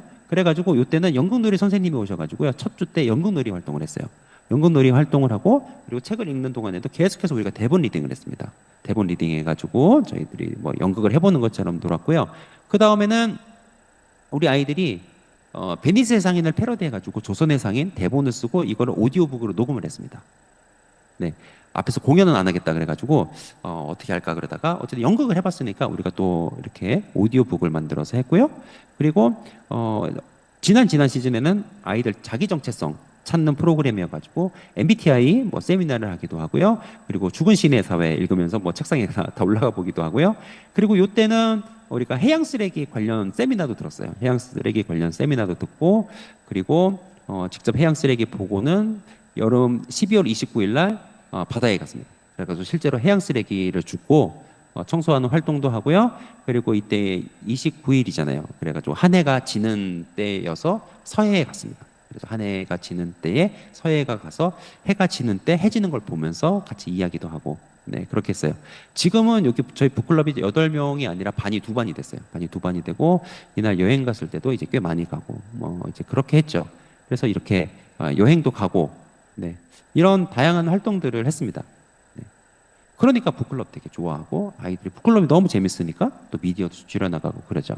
그 다음에 세 번째 해결책을 말씀드리는데요. 세 번째 해결책은 어떤 거냐면은 그래도 아이들에게 어느 정도 좀 이렇게 도와줘야 되는 그런 것들도 있습니다. 예, 가드레일을 좀 세워주셔야 된다라고 이제 말씀을 드리는데요. 그게 뭐냐면은 네. 요거 이제 말씀을 드릴게요. 이게 인간의 뇌예요. 인간의 뇌인데 이게 앞에 전두엽, 약간 위쪽에 두정엽, 밑에 측두엽, 뒤에 후두엽 이렇게 있는데 인간의 뇌가 어떤 식으로 발전을 하느냐면은 이 뒤에서부터 앞으로 온다 생각을 하시면 됩니다. 그래서 후두엽부터 시작해가지고 두정엽, 뭐 전두엽, 그리고 전전두엽, 전두엽 앞에 있는 게 전전두엽인데 이런 식으로 뒤에서부터 앞으로 네 이렇게 뇌가 발달을 합니다.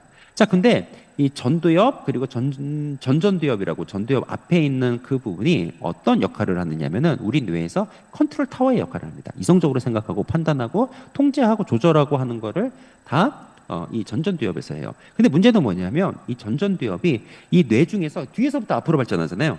그러니까 제일 늦게 발달이 완성이 됩니다. 특히 여학생보다 남학생이 조금 늦는 편인데요.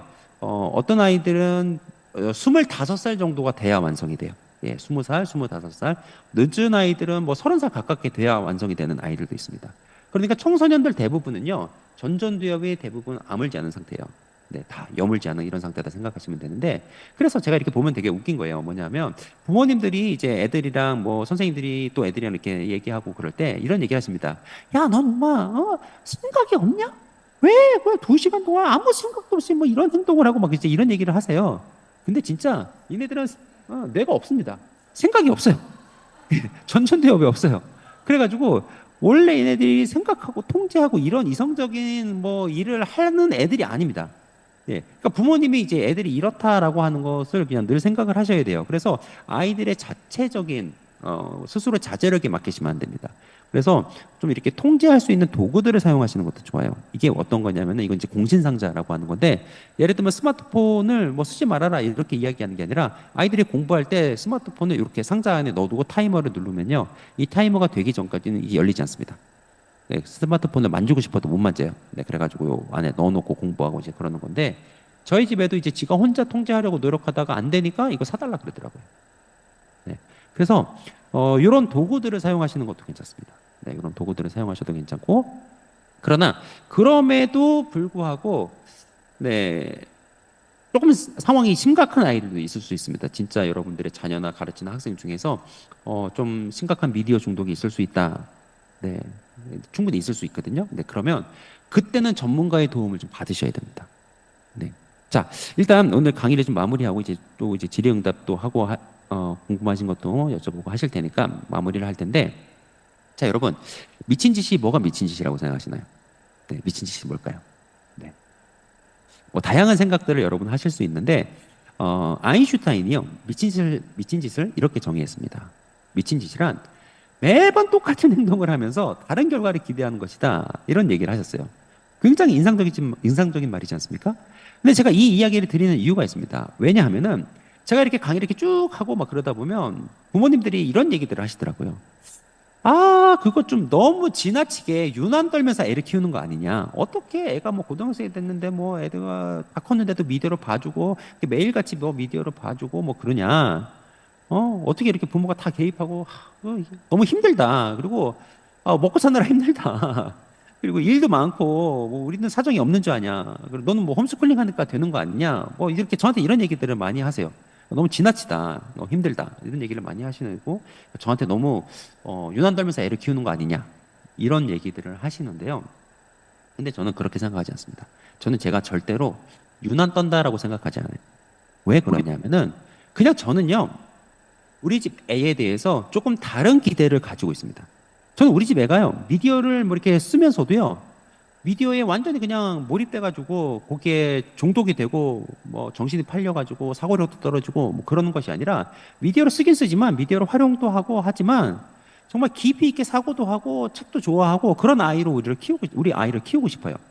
저는 우리 아이가요 정말 좀 다른 아이들 세상에서 애들이 뭐 다 미디어에 빠져가지고 막 해롱해롱 할 때도 정말 자기 중심을 바르게 잡고 제대로 깊이 있게 생각하고 사고하면서 시대를 바라보면서 특히 하나님의 자녀로서 잘 준비되면서 우리 아이가 자랐으면 좋겠어요.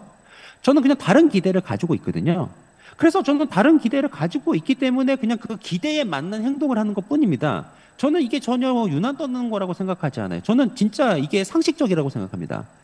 이렇지 않는 게 저는 그게 오히려 비상식적이라고 생각해요. 우리 애가 다른 애들이랑 달랐으면 좋겠고 이 미디어 시대에 미디어에 정말 빠지지 않으면서 지혜롭게 잘 자랐으면 좋겠는데 근데 부모는 그냥 어제와 똑같이 오늘도 행동하고 다른 사람들이랑 똑같이 행동하고 저는 그게 약간 비상식적이고 어떻게 보면 그게 우리가 미친 짓이다? 이렇게도 생각해 볼 수 있는 것 같습니다. 그래서 우리가 우리 자녀들 너무나도 귀한 자녀들이고 우리가 가르치는 학생들 너무나도 귀한 학생들이잖아요. 그렇기 때문에 정말 이 아이들이 이 인공지능과 앞으로 다가올 미디어 시대 바르게 자라기를 원한다라고 한다면 우리 교사 선생님은 뭐 물론이고 사실은 교사 선생님들보다 부모님이 훨씬 더 중요해요. 부모님들이 정말 경각심을 가지셔야 돼요. 정말 경각심을 가지시면서 다른 행동을 시작하셔야 돼요. 네, 다른 움직임들을 보이셔야 됩니다. 네, 그래야 우리가 뭔가 다른 결과를 기대할 수 있는 겁니다. 그리고 그게 상식적인 거고 그리고 또 우리가 그렇게 다른 행동들을 하는 것들을 통해서 하나님께서 정말 우리를 축복하시고 우리 연합교회를 축복하시고 우리 모든 자녀들을 축복하셔서 귀한 하나님의 사람들을 잘 세워가실 줄로 믿습니다. 네, 일단 오늘 강의는 여기까지 하도록 하겠습니다. 네, 긴 시간 지루하게 또 줌으로 강의를 했는데 하여튼 강의 듣느라 너무너무 고생이 많으셨습니다. 네,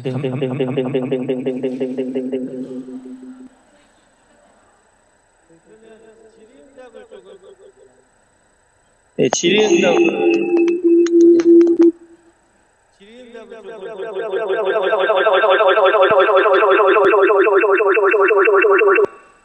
네, 질의응답을 받으시겠다 하시는 것 같습니다. 제가 전달해드리도록 하겠습니다. 네.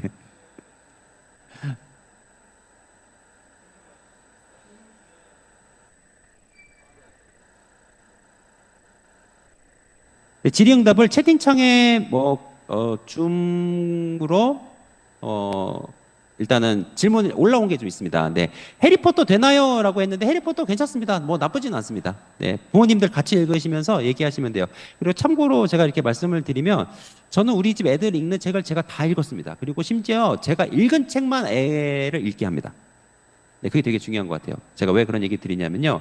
제가 얼마 전에 호랑이를 덫에 가두면이라고 하는 책을 키웠는데 테켈러라고 미국에 사는 한인 사세인가? 네, 그 작가가 쓴 책이었어요. 그래서 굉장히 좋은 책이었는데 그걸 한국 문화도 다루고 근데 그런 좋은 책이었는데 마지막에 다 가서 끝에 약간 동성애 코드가 나오더라고요. 네, 근데 어쨌든 그런 얘기를 같이 할 수 있으려면요 부모님이 책을 좀 보시는 게 되게 중요하거든요. 그래서 해리포터 괜찮습니다. 네, 괜찮고요. 네, 해리포터가 안 되면 사실 나니아 연대기는 되나요? 이런 문제가 될 수 있거든요. 왜 나니아 연대기는 되는데 왜 해리포터는 안 되냐 이런 얘기도 하실 수 있어서요. 어차피 판타지 소설이고 상징하는 것들이 있기 때문에 그런 것을 부모님이랑 또 잘 이야기 나누시고 그러면 전혀 또 괜찮습니다. 네, 그래서 일단 오디오가 정리되는 사이에 이것들 질문을 드렸고요. 지금 해외에 있는 청소년을 위한 온라인 북클럽을 운영하실 의향은 없으신지요? 라고 말씀해 주셨는데요. 네, 운영하실 의향이 지금은 없습니다. 네.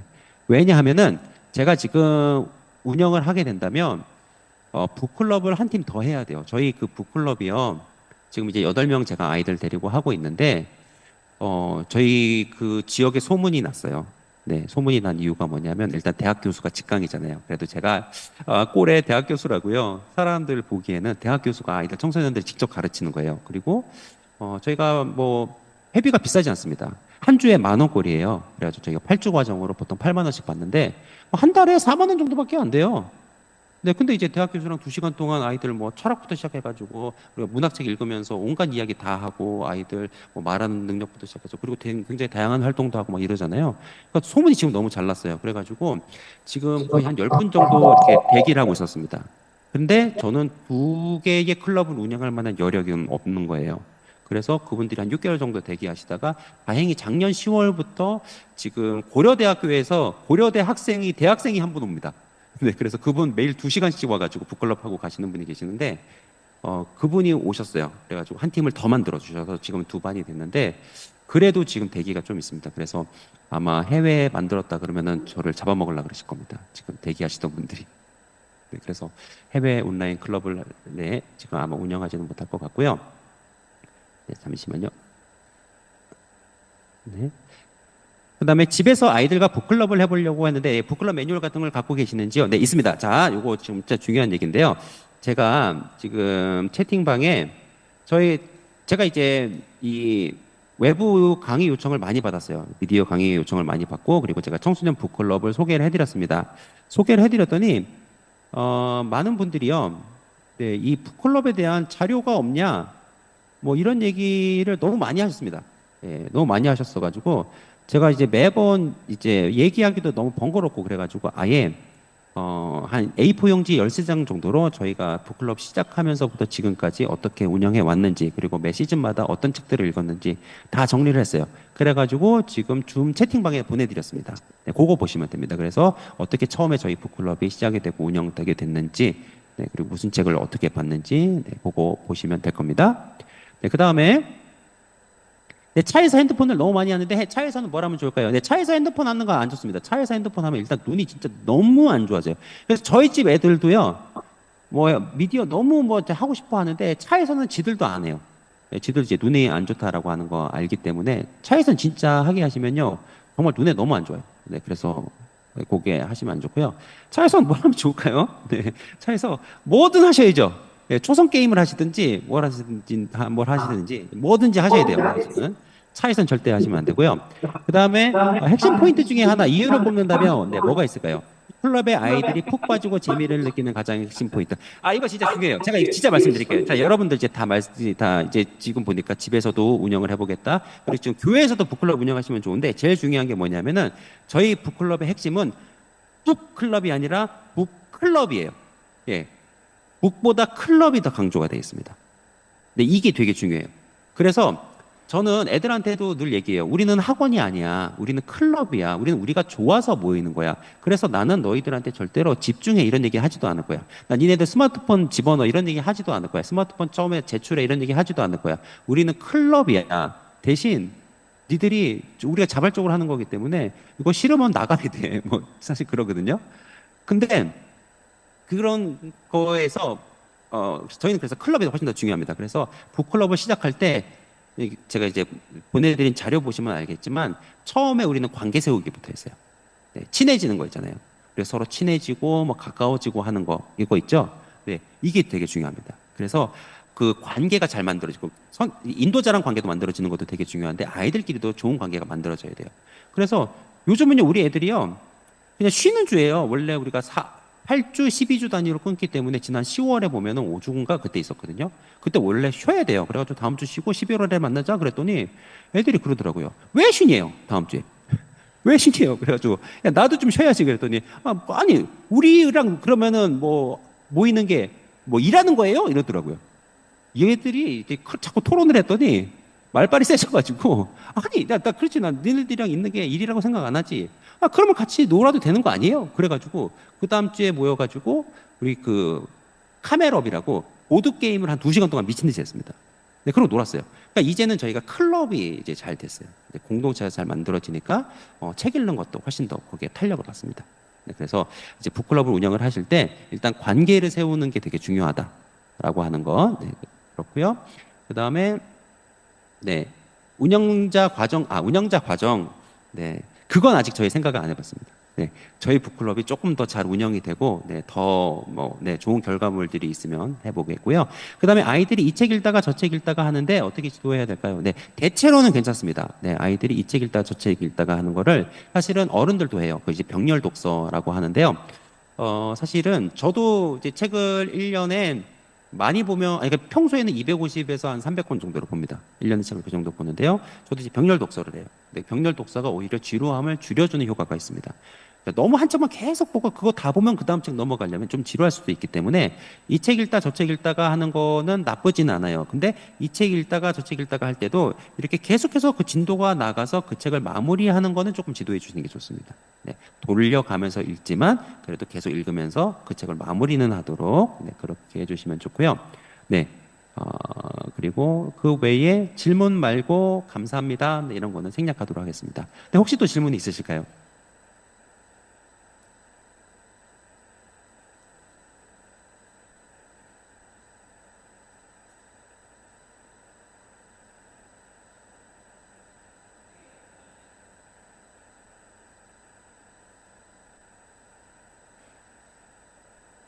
네, 지금 오디오가 원활하지 않아서 제가 지금 채팅방에 올라 있는 것만 말씀드리고 있는데요.